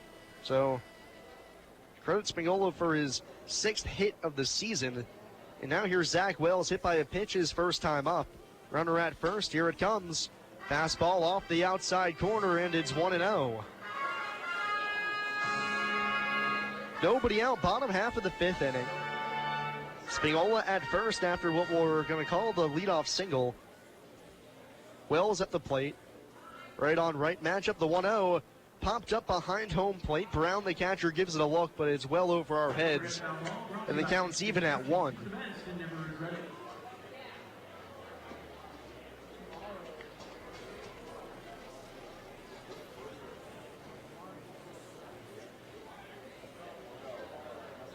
Spignola's got good speed at first, but he's been caught stealing once this season in a situation where the Otters need runs in bunches. Probably not willing to waste a potential base runner here. The 1-1. Fastball just off the outside corner as Hassler's been trying for the outside edge through his first two batters, but has been unable to get it each time, just missing. And there Wells takes it, so it's 2-1. It's a 3-0 ball game, bottom of the fifth. Otters won the first game of the Twin Bill by a final of 7-1 as the offense exploded to put up a number bigger than 6 for the first time in 2 weeks. The 2-1 pitch.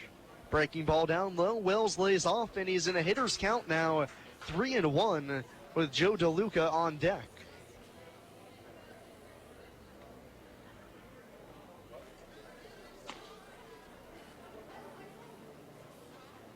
Third baseman Hutchins still playing even with the bag. Middle infield at double play depth.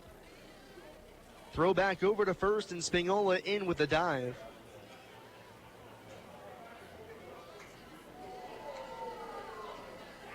Wells using a cherry barrel bat with a natural grain handle, wearing the high navy blue socks. Quiet in the box. The 3-1 pitch, runner goes.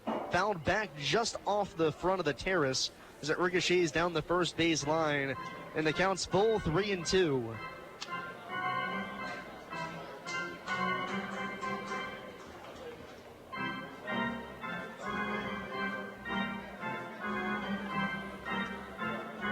The Otters really slowing this game down with Hassler out on the mound. Sinibaldi was working quickly. Hassler basically the exact opposite thus far, taking his time in between pitches. 3-2, Spignola at first. He goes, here it comes. Fastball down low for ball 4. As Wells with the keen eye watches the fastball by. He's on base for the second time today, and the Otters have their first 2 men on in the inning when the tying run coming to the plate in the form of Joe DeLuca.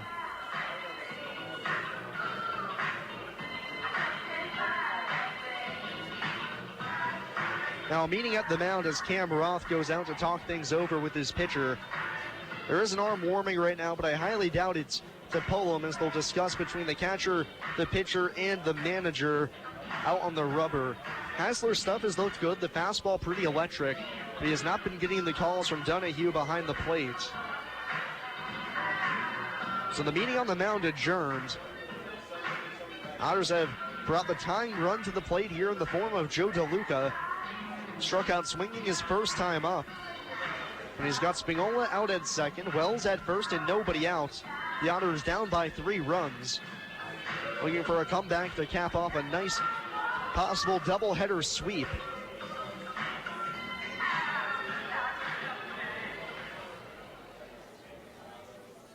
DeLuca, the switch hitting catcher, playing first base today.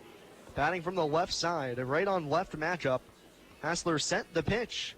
Swung on and hit high in the air to right field, not very deep. Wheat over into the gap, but he can't make the play as it drops on in. The right fielder Trimble cuts it off and throws it on in. It's a bloop single for Joe DeLuca off the end of the bat, and the bases are loaded with nobody out for Mike Rizzatello.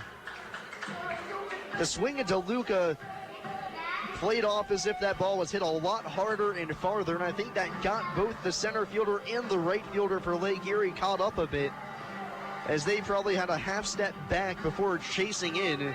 By the time they realized it was going to fall in front of them, they had no play. DeLuca with the little humpback liner single, and the bases are loaded for Mike Rizzatello, who would love a chance to come through here to get the Otters back in it. Bases juice, nobody out. The pitch. Fastball lined into left field. That's a base hit. 1 run's going to score. Wells going to third. He'll be held up there as the throw to the plate's up the line, but Wells stays at third base. It's a line drive single for Mike Rizzatello as he gets the run back that he'd probably say he should be credited for on the passed ball. And it's back to a 2-run ball game. It's 3-1, and Taylor Hilson coming to the plate with nobody out and the bases still loaded.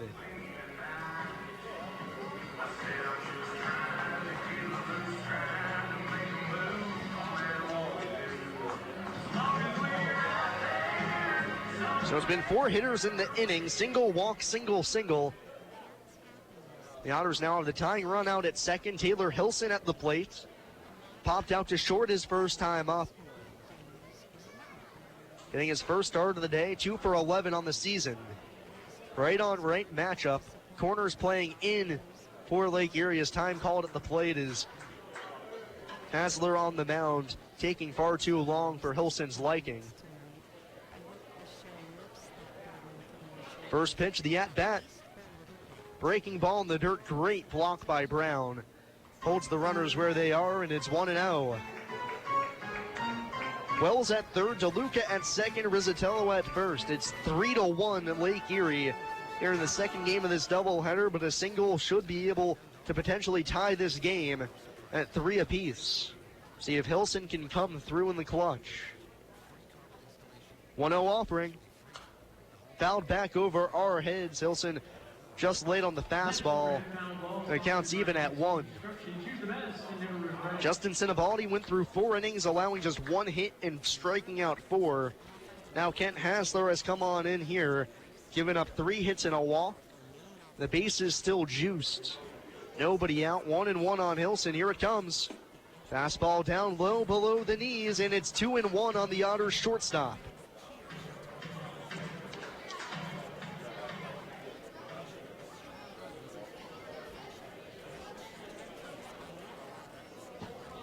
Flags blowing out to right field right now.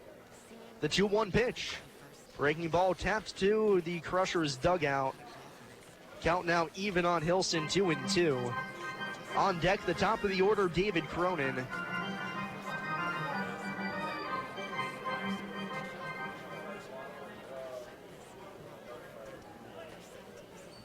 Two balls, 2 strikes, bases loaded. The Otters down by 2 here in the bottom of the 5th. Hasler comes set, cranks and fires the pitch. Shot foul down the right field side. That'll slice way out of play. And we'll do the 2-2 again.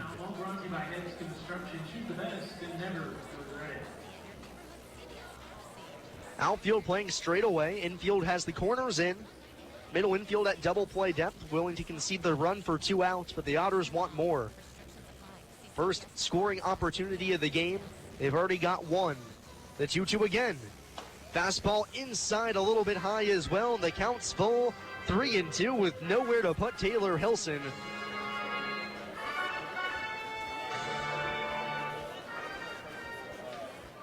Runners take their leads. Hasler peers in for the sign. Gets the one he wants, comes set. Uncorks the payoff pitch. Bounced foul down the third base side. Hilson able to get some lumber on the breaking ball, and the count stays full, 3-2.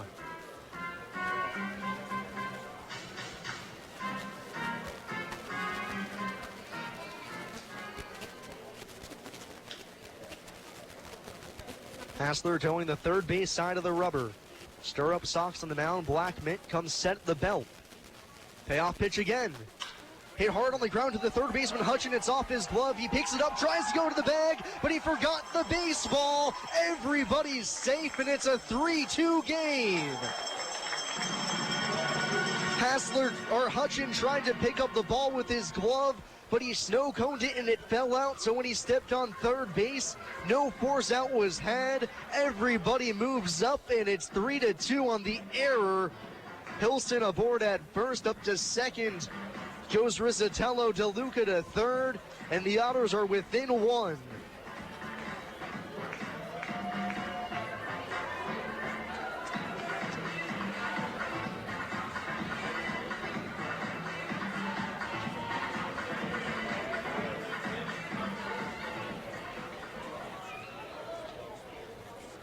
Lineup turns over now for David Cronin.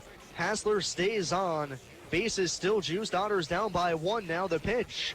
Tries to check his swing on a pitch down and in, but he can't hold up. It's strike 1.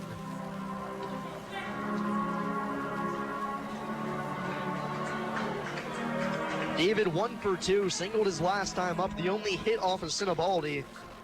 Trying to come through clutch in here. Middle infield back for the double play. Corners playing in, trying to cut off the run. The 0-1.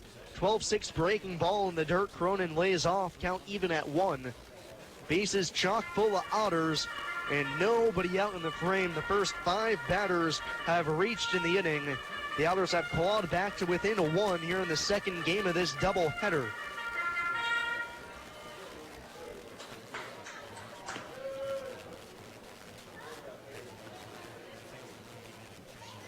Cronin, left-handed hitter against the righty. Hassler on the mound comes set. The 1-1 offering. Foul tipped into the mid of Brown behind the plate, and Cronin down in the count 1-2.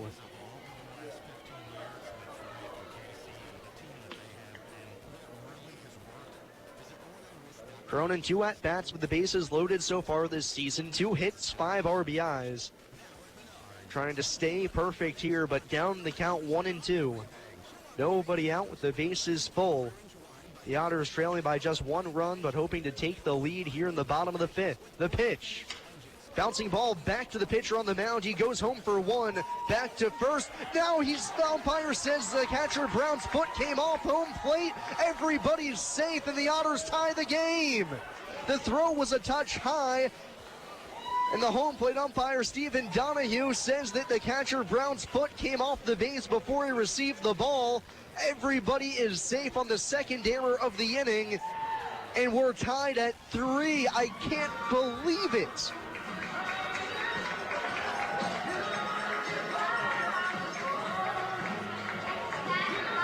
Hassler's throw to the plate was a little bit of a lob and a little bit high. And the catcher Brown, trying to be a little quick, throwing it to first base to get the double play, took his foot off of home plate. Everybody advances safely, and we're tied at 3 here in the bottom of the 5th. Base is still loaded now for Ryan Long. Ryan 0 for 2, a pop out to short, also a fly out to center. It'll go down as a fielder's choice. The pitch, swung on and missed as Long corkscrews himself into the earth. Trying to golf that pitch, it's 0-1.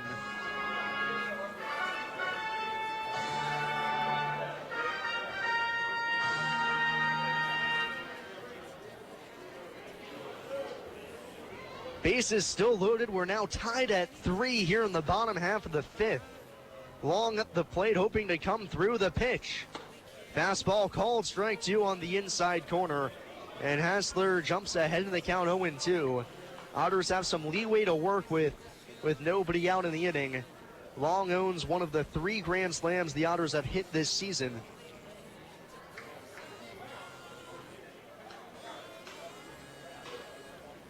But aside from that grand slam, no hits for Ryan with the bases juiced. The 0-2 pitch. Breaking ball in the dirt, trickles out in front of home plate to the grass, but nobody advances. Long gets one back. It's 1 ball and 2 strikes. Boy, has this inning been weird. Single, walk, single, E5. When Hutchin had an easy force out at third and couldn't pick up the baseball. And then a sure double play back to the mound where the catcher takes his foot off of home plate too soon. And we're tied at 3. 1-2 on Long. Here it comes. Swung on and missed. The hanging breaking ball gets by him as it backed up. Long can't make contact, down on strikes. Hassler with a huge first out. And there's 1 away. Still bases loaded in the bottom of the 5th.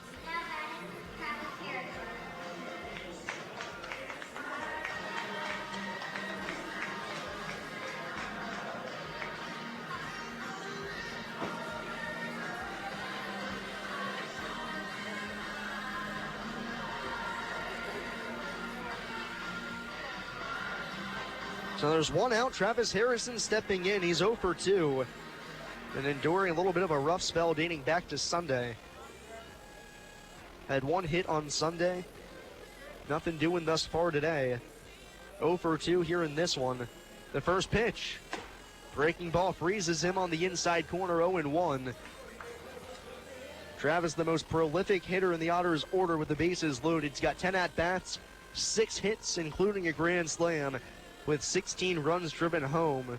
If he can make it 17, the Otters would grab the lead. We're tied at 3, bottom of the 5th. The pitch. Flown in the air down the right field line. That's going to slice out a play. And it's quickly 0-2 on Harrison.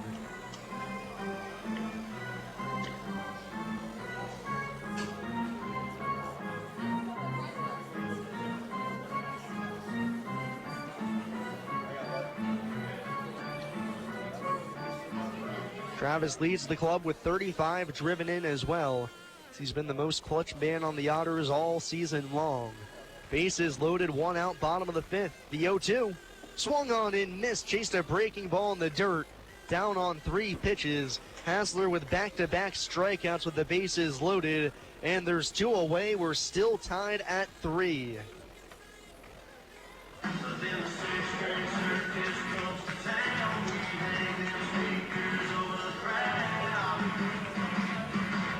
So it'll be up to Jeff Gardner to try and give the Otters the lead. They had a golden opportunity. Bases loaded, nobody out.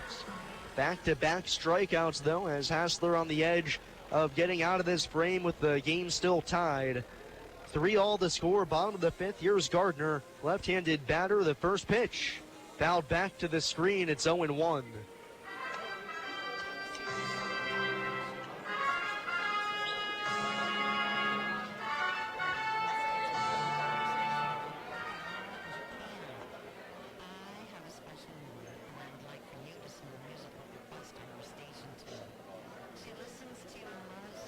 Hassler ready, cranks and deals the 0-1. Foul back to the screen again. Gardner with a hearty cut. Quickly down the count, 0-2. That's now 3 straight hitters. Hassler has gotten ahead of 0-2. When you do that, it's going to lead to success, as it has here. On the verge of striking out 3 straight hitters to get out of a bases loaded, no outs jam. And keep this game tied at 3. 0-2 delivery. Bouncing ball up the first baseline. That's going to trickle foul. Gardner slams it off the plate to stay alive. Still 0-2.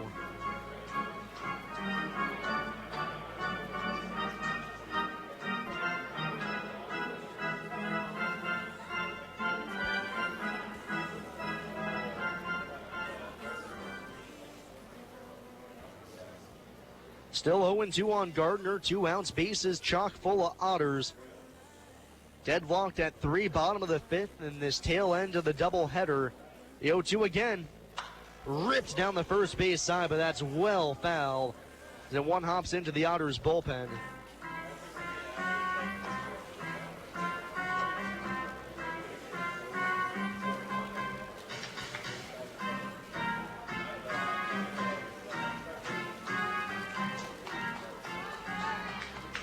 Gardner taps the plate, waits for Hassler to toe the rubber again. The righty peers in for his sign. Runners take their leads from every base. Knotted at 3, bottom of the fifth. 0-2 again. Breaking ball called, strike 3 on the outside corner. Hassler punches out 3 straight hitters to strand the bases loaded, but the Otters tie it. And we'll go to the 6th. We're knotted at 3 here on WUEV 91.5 FM. Brought to you by Krugemeyer and Kahn. The beats a brick road. I just love this place. And I just love that ring. It's gorgeous. Where did he get it? Krugemeyer and Kahn, of course. For the engagement ring that will have everybody talking, look no further than Krugemeyer and Kahn. With incomparable selection, quality, and service, Krugemeyer & Kahn is the only choice for the ring that will last a lifetime.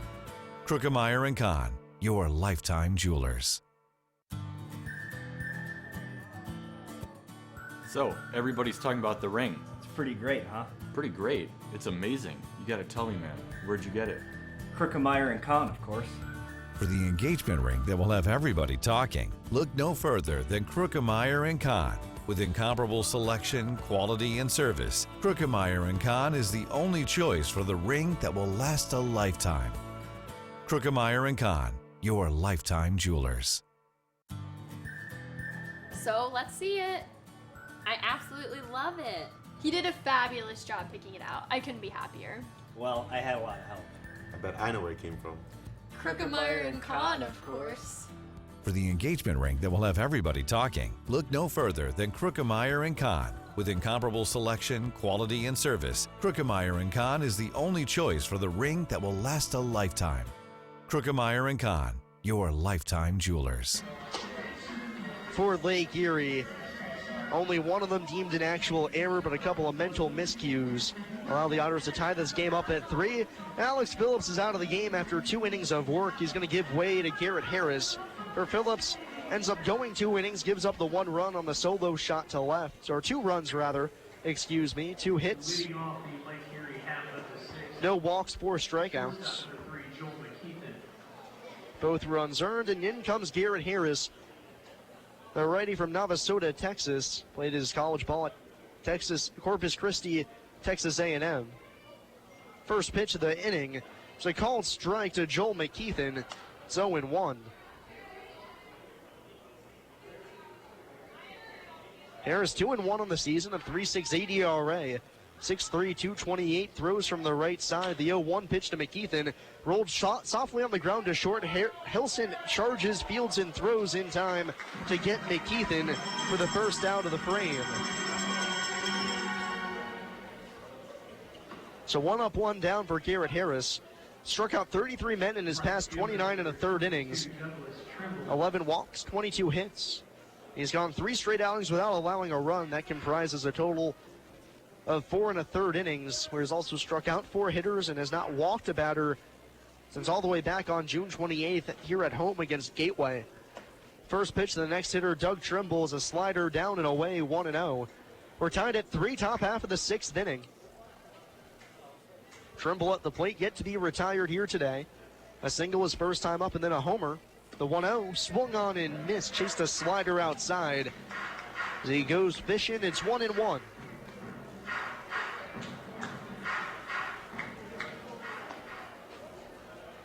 Trimble, right-handed batter against the righty Harris. The 1-1 spikes a slider in way outside. 2 balls and a strike. Garrett eschewing his normal high leg kick in favor of kind of a modified slide step. Just a little leg raise before coming home. So a little bit of a mechanical tweak there.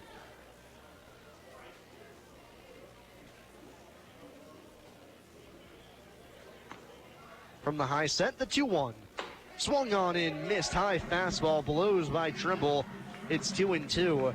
The new motion just kind of almost looks like Garrett starts with his hands high, set across from his shoulders.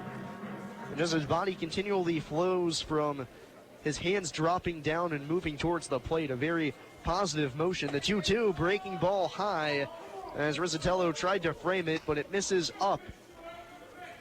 And the count's full, 3-2. On deck, Dustin Williams, 1 out, bases clear. Knotted at 3 runs aside, top half of the 6th. Payoff pitch.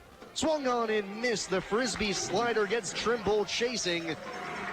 Strikeout for Harris, his first out of the pen, and there's 2 away here in the top of the 6th inning.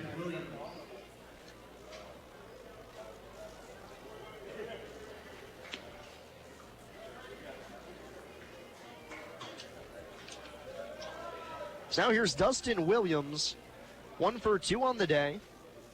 Flew out to center, also singled the other way, left-handed hitter. First pitch from Harris, line down the left field line. That's going to drop in for a base hit. Left fielder Wells dives to try to stop it from getting to the corner, but it's by him and on up against the wall. Wells gets it back on in, but scooting up into second is Williams as that ball was tattooed. Wells had very little chance of keeping that baseball in front. It's a 2-out double for Williams. And the go-ahead run now at second base for Sean Hurley, excuse me.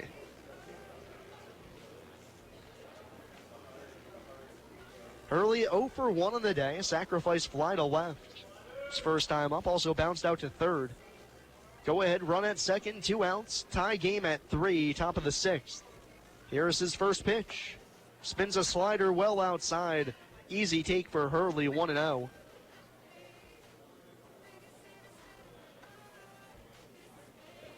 Now they're going to intentionally walk Hurley after the 1-0 pitch to put him aboard at first, and they'd instead rather face Mason Brown on deck. So an interesting decision here. Because I personally didn't see too much of a difference between Hurley and Brown. And Andy McCauley must like the matchup better, so Hurley aboard at first on the free pass intentionally.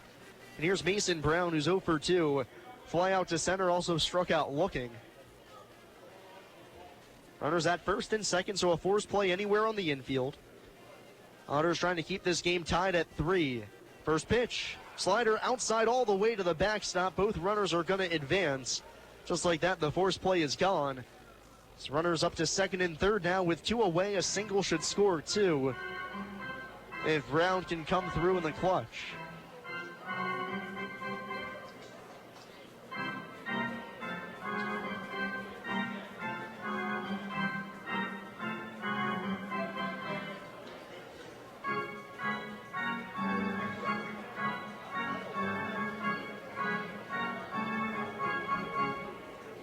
Want to know the count on Brown, who so far this season hitting an even 200, or excuse me, that's Hurley's numbers rather.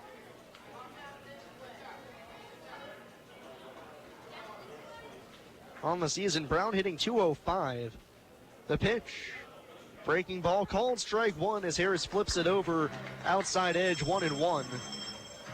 Got runners at second and third now, 2 away. It's the Otters 3 and the Crushers 3, top of the 6th. Otters looking to sweep the doubleheader while the Crushers want to salvage a split. 1-1 the count on Brown. Here it comes. Slider in the dirt. Great block by Rizzatello as he is working hard to keep that high movement slider from Brown or from Harris in front of him. And it's 2-1 on Brown. A base open at first, and the 9-hole hitter Dalton Wheat on deck. He's already doubled today, 1 for 2. Also a left-handed batter as opposed to Harris, who's a righty on the mound. 2-1 pitch. Fastball outside, and it's 3-1.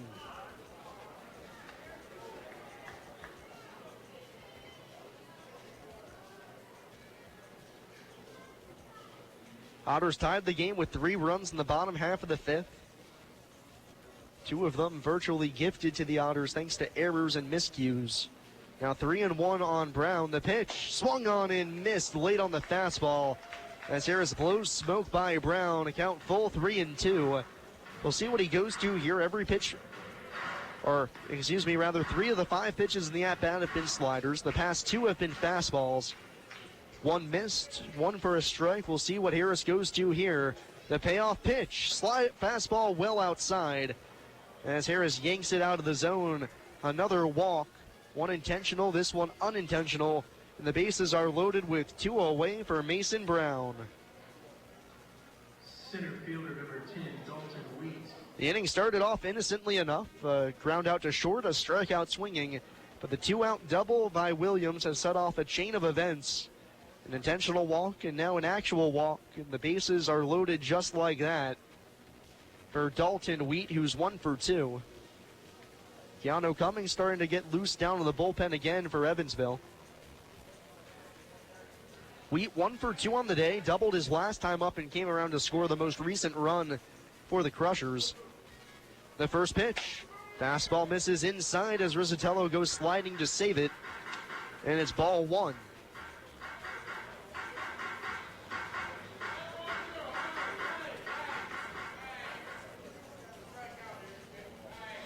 Wheat hitting .246 on the season, former farmhand of the Miami Marlins organization. 3 home runs, 13 driven in. The 1-0 misses down and in once more as Rizzatello with a backhand pick to save it.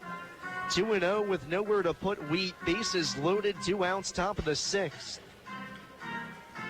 Otters have just tied up the game at 3 after a 3-run 5th. Harris got the first 2 outs, but 3 straight base runners here. And now 2-0 on Wheat with nowhere to put them. 2-0 pitch. Fastball right down the middle. Wheat watches it by, 2-1. This season with the bases loaded, Wheat hitting, or rather I shouldn't say hitting, he's 0 for 3. As a team, Lake Erie somehow astoundingly hitting 161 with the bases loaded. The 2-1. Broken bat flare into center field. That ball's going to drop in for a base hit. 1 run's going to score. Here comes the second as the throw comes into third. It's a 2-run cracked bat single for Dalton Wheat. And Lake Erie retakes the lead 5-3 here in the top of the 6th.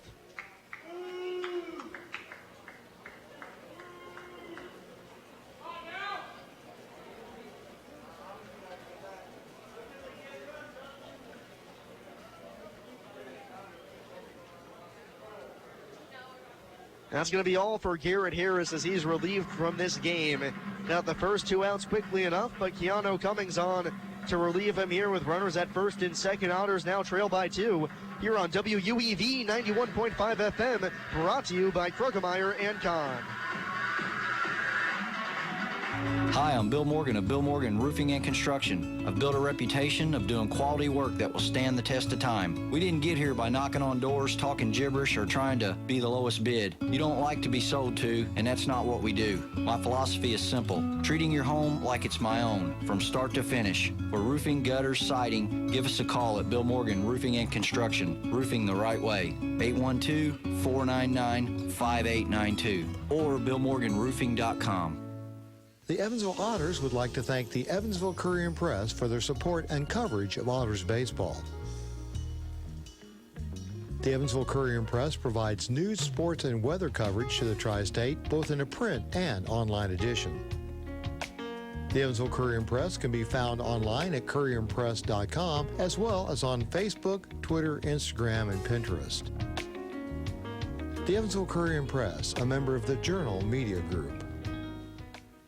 GD Ritzy's is a proud supporter of Evansville Otters baseball. GD Ritzy's menu features hamburgers, grilled chicken sandwiches, old-fashioned peanut butter and jelly, and ice cream. With 3 Evansville locations: west at 4810 University Drive, on the north side at 4320 North 1st Avenue, and on the east side at 601 North Green River Road. GD Ritzy's is open from 10 a.m. to 10:30 p.m. Sunday through Thursday, and 10 a.m. to 11 p.m. on Friday and Saturday. GD Ritzy's, a proud supporter of the Evansville Otters.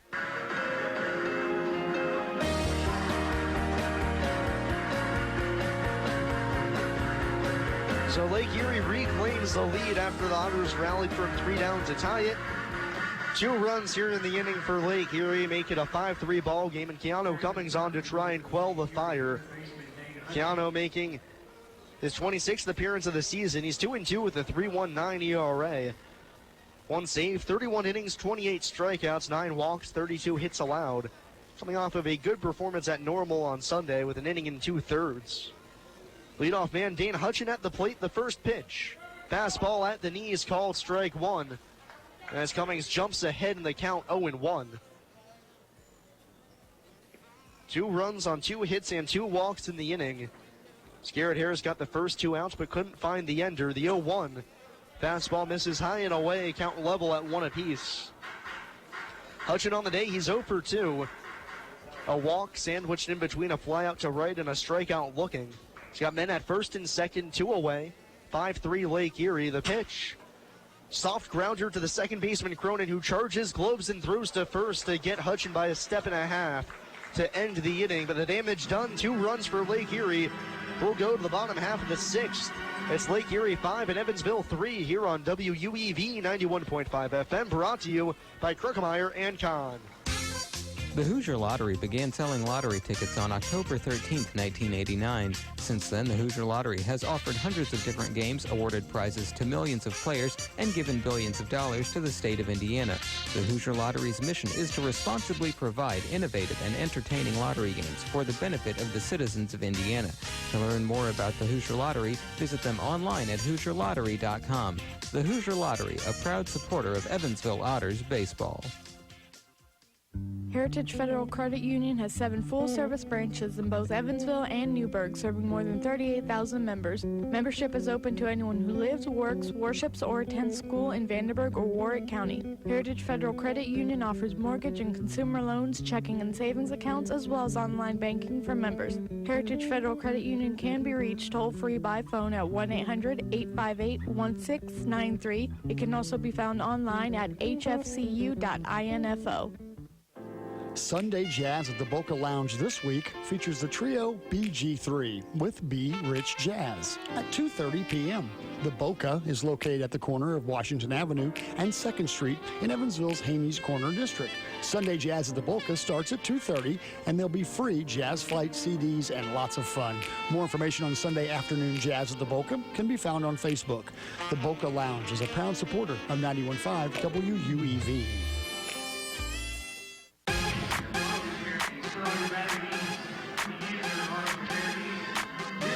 So we go to the bottom half of the 6th inning. It's now 5-3 Lake Erie. They lead as they look to split this doubleheader. Mitch Aker getting loose down in the bullpen for the Otters just in case he's needed if they can put together another 3-run inning. Seth Lucio out to the mound for the Crushers as he'll come on to replace Kent Hassler, who had himself one weird 5th inning. Gets tagged for 3 runs on 3 hits, 1 walk, and 3 strikeouts as he manages to face all 9 hitters in the Otters order. And will technically now be in line for the win because baseball is weird. And apparently giving him 3 runs in a game then entitles you to a potential victory. Anywho, Seth Lucio on the mound for Lake Erie. He's 0-1 on the season. This will be his 7th appearance. 5'8", 190 pounds. 3.17 ERA, 5 strikeouts, 5 walks, 7 hits, and 5 2/3 innings. Took the loss against the Otters when he gave up 3 unearned runs in the 9th inning in the July 4th game between these 2 ball clubs. We'll try to avoid that fate here as he faces off against Daniel Spingola to lead off the inning. The first pitch, cracked bat pop up right to the shortstop McKeithen, who started back now, comes in, but it's the third baseman Hutchin over towards the shortstop position to make the catch as he calls him off for the first out of the inning. Now batting for the Otters, left fielder number 24, Zach Wells. So quickly 1 away here in the bottom of the 6th. The Otters trailing 5-3. Now Zach Wells steps in. He's reached base without an official at-bat yet. Hit by a pitch, also walked and scored back in the 5th.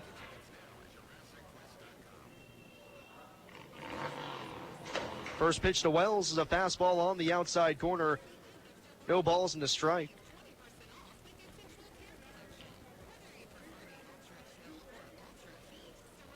Wells, right-handed batter against the righty Lucio. Working from the stretch with nobody on. The 0-1 pitch. Fouled back to the screen, a healthy hack. But Zach can't square it up, and it's 0-2 very quickly now.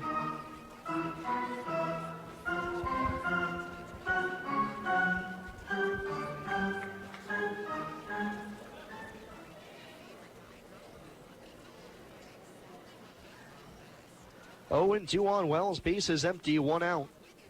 The pitch, swung on and missed, tied up by a fastball. Got in on his hands. 2 away now in the bottom of the 6th. The Otters still down by 2 runs, and it's Joe DeLuca's turn to hit. First baseman number 20, Joe DeLuca.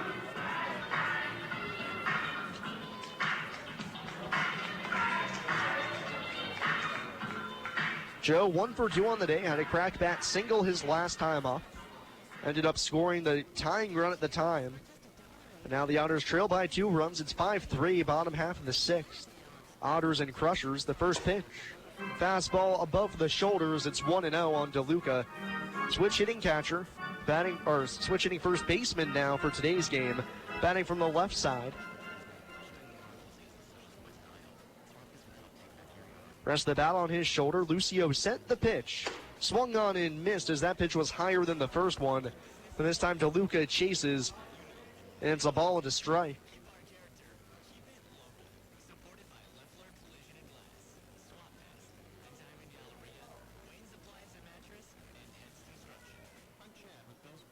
Lucio comes ready. Uncorks the 1-1. Fastball pops the mitt on the outside corner at the knees. DeLuca doesn't like the call, and it's a ball and 2 strikes.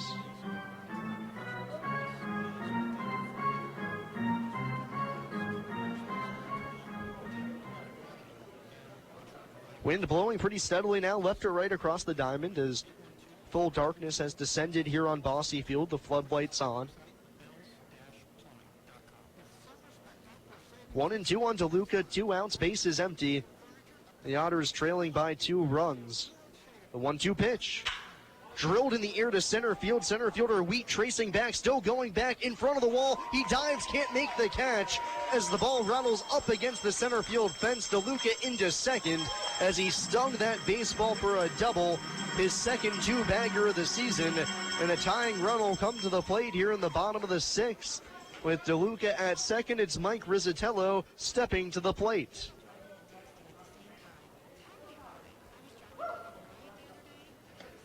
DeLuca hits that baseball to just about any other part of the park than straight away center field. That's probably a home run. It'll take the double there. Nearly a spectacular Superman full extension diving play from Wheaton center. He had to run straight back.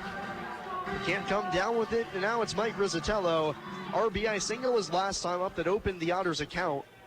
Looking for something here to pull it within 1 run. Right on right matchup. Here's the pitch. Swung on and missed, a little late on the fastball. And it's strike 1 on Rizzatello. DeLuca at second, 2 away, bottom of the 6th inning. Otters trying to sweep the doubleheader, but they'll need 2 runs here late to at least tie the game. The kick and the pitch. Flown in the air to right field, not all too deep towards the line. Right fielder Trimble tracing over. He'll make the catch and put it away for the final out of the inning. Otters strand a runner at second. We'll go to the 7th. It's Lake Erie 5 and Evansville 3 here on WUEV 91.5 FM, brought to you by Krokemeyer and Kahn. I just love this place. And I just love that ring. It's gorgeous. Where did he get it? Krokemeyer and Kahn, of course. For the engagement ring that will have everybody talking, look no further than Krokemeyer & Kahn. With incomparable selection, quality, and service, Krokemeyer & Kahn is the only choice for the ring that will last a lifetime. Krokemeyer & Kahn, your lifetime jewelers. So, everybody's talking about the ring. It's pretty great, huh? Pretty great. It's amazing. You gotta tell me, man. Where'd you get it? Krokemeyer and Kahn, of course. For the engagement ring that will have everybody talking, look no further than Krokemeyer & Kahn. With incomparable selection, quality, and service, Krokemeyer & Kahn is the only choice for the ring that will last a lifetime. Krokemeyer & Kahn, your lifetime jewelers. So let's see it. I absolutely love it. He did a fabulous job picking it out. I couldn't be happier. Well, I had a lot of help. I bet I know where it came from. Krokemeyer and Kahn, of course. For the engagement ring that will have everybody talking, look no further than Krokemeyer & Kahn. With incomparable selection, quality, and service, Krokemeyer & Kahn is the only choice for the ring that will last a lifetime. Krokemeyer & Kahn, your lifetime jewelers.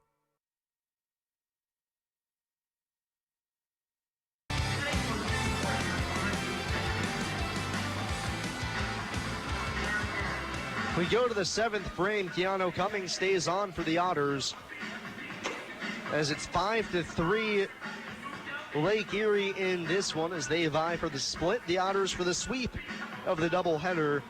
2 teams will play 2 more games after today. Wednesday and Thursday, both at 6:35 p.m. here at Bosse Field. So if you couldn't make it out today, don't worry.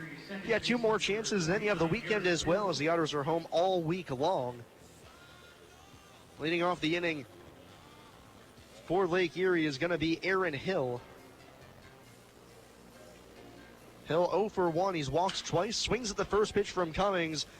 Skies it high in the air to right field. Gardner traverses over towards the line as he makes the catch for the first out of the inning. So Hill retired on 1 pitch, and Keanu, good work out of the bullpen thus far. 2 batters faced, 2 outs. Now 1 away here in the 7th. It's still 5-3 Lake Erie. So the Otters are going to have to contend with the closer for the Crushers once we go to the bottom half of the frame. It won't be Justin Sinibaldi, who was the starter for this one, so we'll see who it will be. First pitch to Cody Lenahan. Can't find the strike zone. It's 1-0. Lenahan, left-handed batter, 1 for 3. Single sandwiched in between a double play and a strikeout swinging. Cummings set on the mound, the 1-0 pitch. Absolutely skied in the air to shallow center field. Hilson, the shortstop, out. Center fielder Spingola coming in, but it's the shortstop Hilson who makes the call and the catch just onto the outfield grass for the second out of the inning.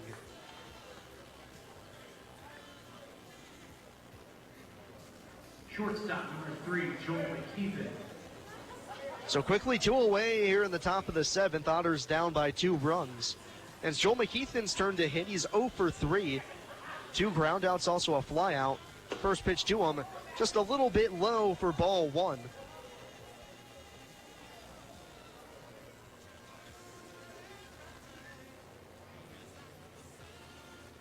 Cummings comes set, rocks and fires the 1-0.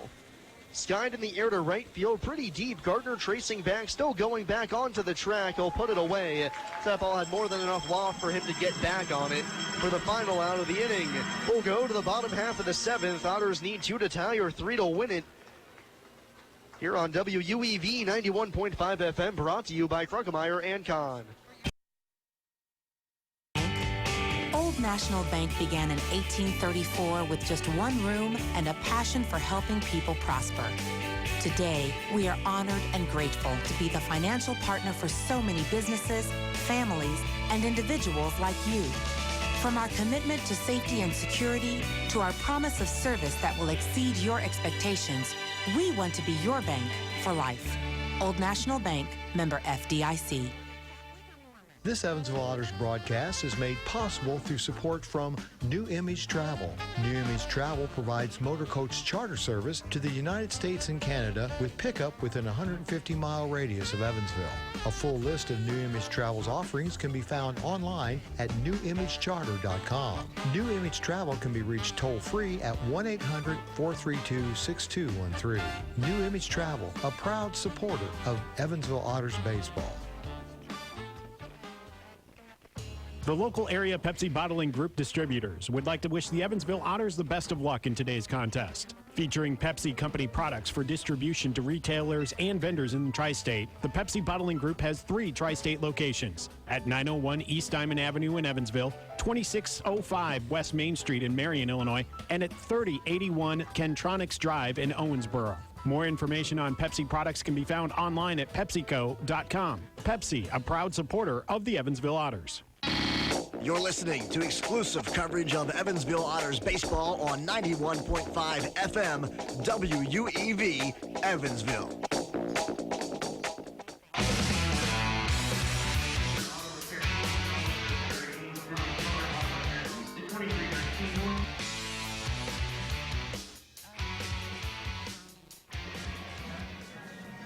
So we go to the bottom half of the 7th inning. The Otters need 2 runs to tie it or 3 to win it. They'll have to go up against Logan Lombana. New arm for Lake Erie coming in to replace Seth Lucio. It's 9-1-2 in the Otters order. Lombana making his 2nd appearance as a crusher, former Minnesota Twins farmhand. The first pitch to Hilson misses high for ball 1. Lombana has only made 1 appearance. That was back on the 14th at Washington, throwing a scoreless inning, striking out 2. Works from the stretch with nobody on base. The pitch. Flown in the air to right field, not all too deep. Right fielder Trimble comes in a few steps, now nearly has the ball go over his head as he makes the catch with an outstretched arm for the first out of the inning. So a little bit of an adventure for the first out is had. Hilson retired, and there's 2 away here in the bottom of the 7th. Otters down to their final hacks. Lombana 6'3", 220 pounds. Big arm out on the mound, 23 years old. Actually turned 24 today. He pitches on his birthday, trying to pick up his first save as a crusher. The Otters trying to ruin his birthday party. They can find a way to get 2 runs across here in the frame. First pitch to Cronin. That fastball finds its mark on the outside corner, just above the belt, 0-1.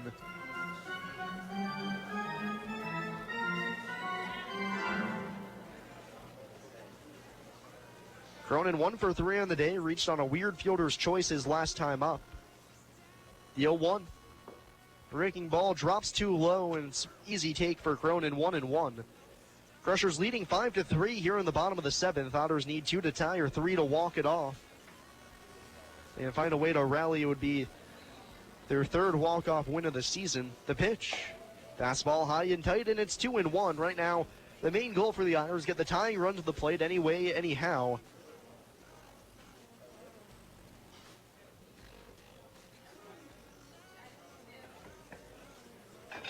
Two balls and a strike on Cronin. Lombana leaning in for the sign, finally straightens up, comes set, the pitch. Fastball just off the inside corner. As you can see, the home plate umpire Donahue flinched just a bit. And it's 3 balls and a strike now. 1 out, base is clear.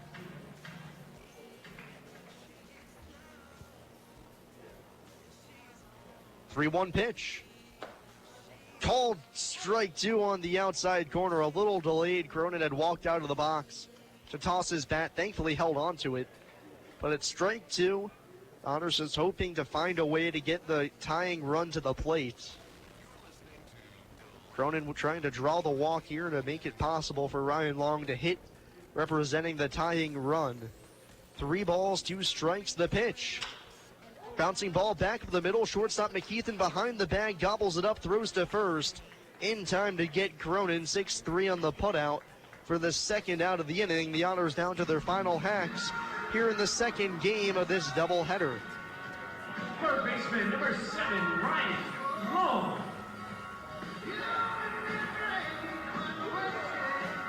So with 2 outs, it'll be up to Ryan Long. He's 0 for 3 today. Fly out to center, pop up to short, also struck out swinging. Right on left, match up the pitch. Fastball tails high and away for ball 1. 5 runs, 7 hits, 1 error for Lake Erie. 3 runs so far in the game for the Otters. That's coming on 5 hits and no errors. 1-0 pitch. Fastball at the knees, called strike 1 as Lombana pours it over.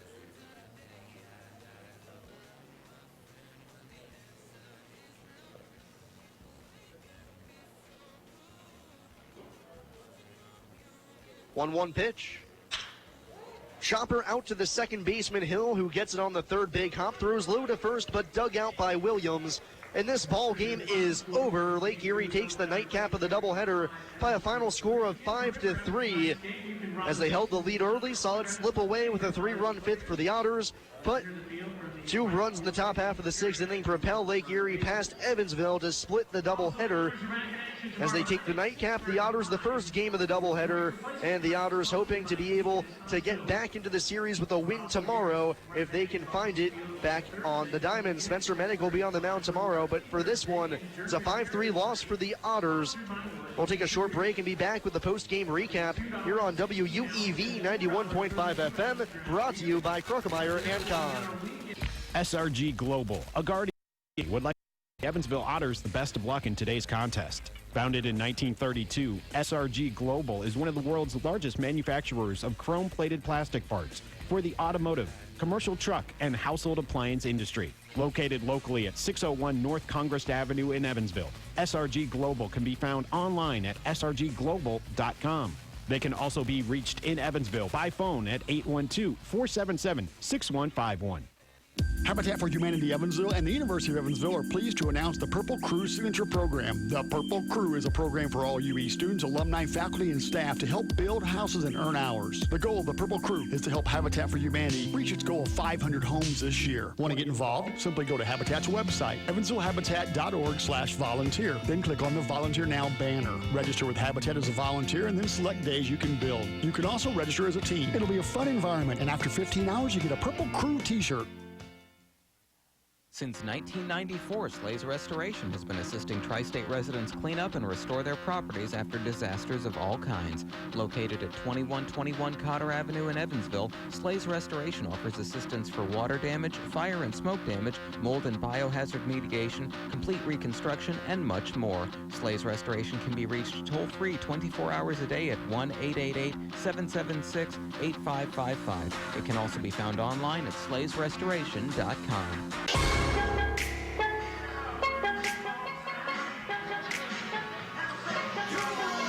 So the Otters achieve a split on the day, taking the first game but losing the second. It'll kind of have them feeling wanting for more, quite honestly, as they drop the finale of the doubleheader by a final of 5-3. Final line score in this one, Lake Erie, 5 runs, 7 hits, 1 error. For Evansville, 3 runs, 5 hits, no errors. Hassler gets the win after blowing the game with 3 runs charged to his ledger in the 5th. Garrett Harris, the loser, as it was his 2 runners who came across to score on the 2-run single in the top half of the 6th. Lombana picks up the save, his first of the season on his birthday, no less. And the Otters fall back to 500, 27-27 on the season. Lake Erie improves to 30-25, 5 games above 500. You just look back through this ball game. I mean, really, it goes back to that 5th inning. The Otters were handed the chance back to get back into the game, and they did so and tied it. But you look at the bases loaded, nobody out situation, and that's where it really factors in. You got to get 1 run, maybe 2 across, but unfortunately, going through the heart of the order, Kent Hassler ripped right through Long, Harrison, and Gardner with 3 straight punch-outs to end the frame and keep the ball game tied. And from there, Lake Erie had a shot to get back in it, and they capitalized with 2 outs. It just never felt like the Otters could get that big hit to blow the game open in their favor. But anyways, it's just a 1 loss on the day. It's good for the Otters to get back into the win column, however, with an all-around complete victory in the first game today. You don't want to forget about that. It may seem like it was actually 8 hours ago now. But nonetheless, that win counts all just the same. It just feels a little bit different losing the nightcap versus winning it, having to go to sleep with a loss hanging over your shoulders rather than a win. But either way, it still counts the same, a 1-1 day. The Otters relatively back on track, snapping the 5-game losing streak, their longest of the season. They lost their first game to Lake Erie here on the season now. They're now 3-1 in the season so far against the Lake Erie Ball Club. And tomorrow, they'll have Spencer Medic on the mound. Spencer recently named the Frontier League Pitcher of the Week for his 7-inning shutout performance last week. So it should be a good matchup for him as he goes to the mound to try and be able to get the Otters on track and kick off a possible new winning streak. We'll take a quick look around the rest of the Frontier League. Over at UC Health Stadium, Traverse City stole a win from Florence 5-4, the final in that one.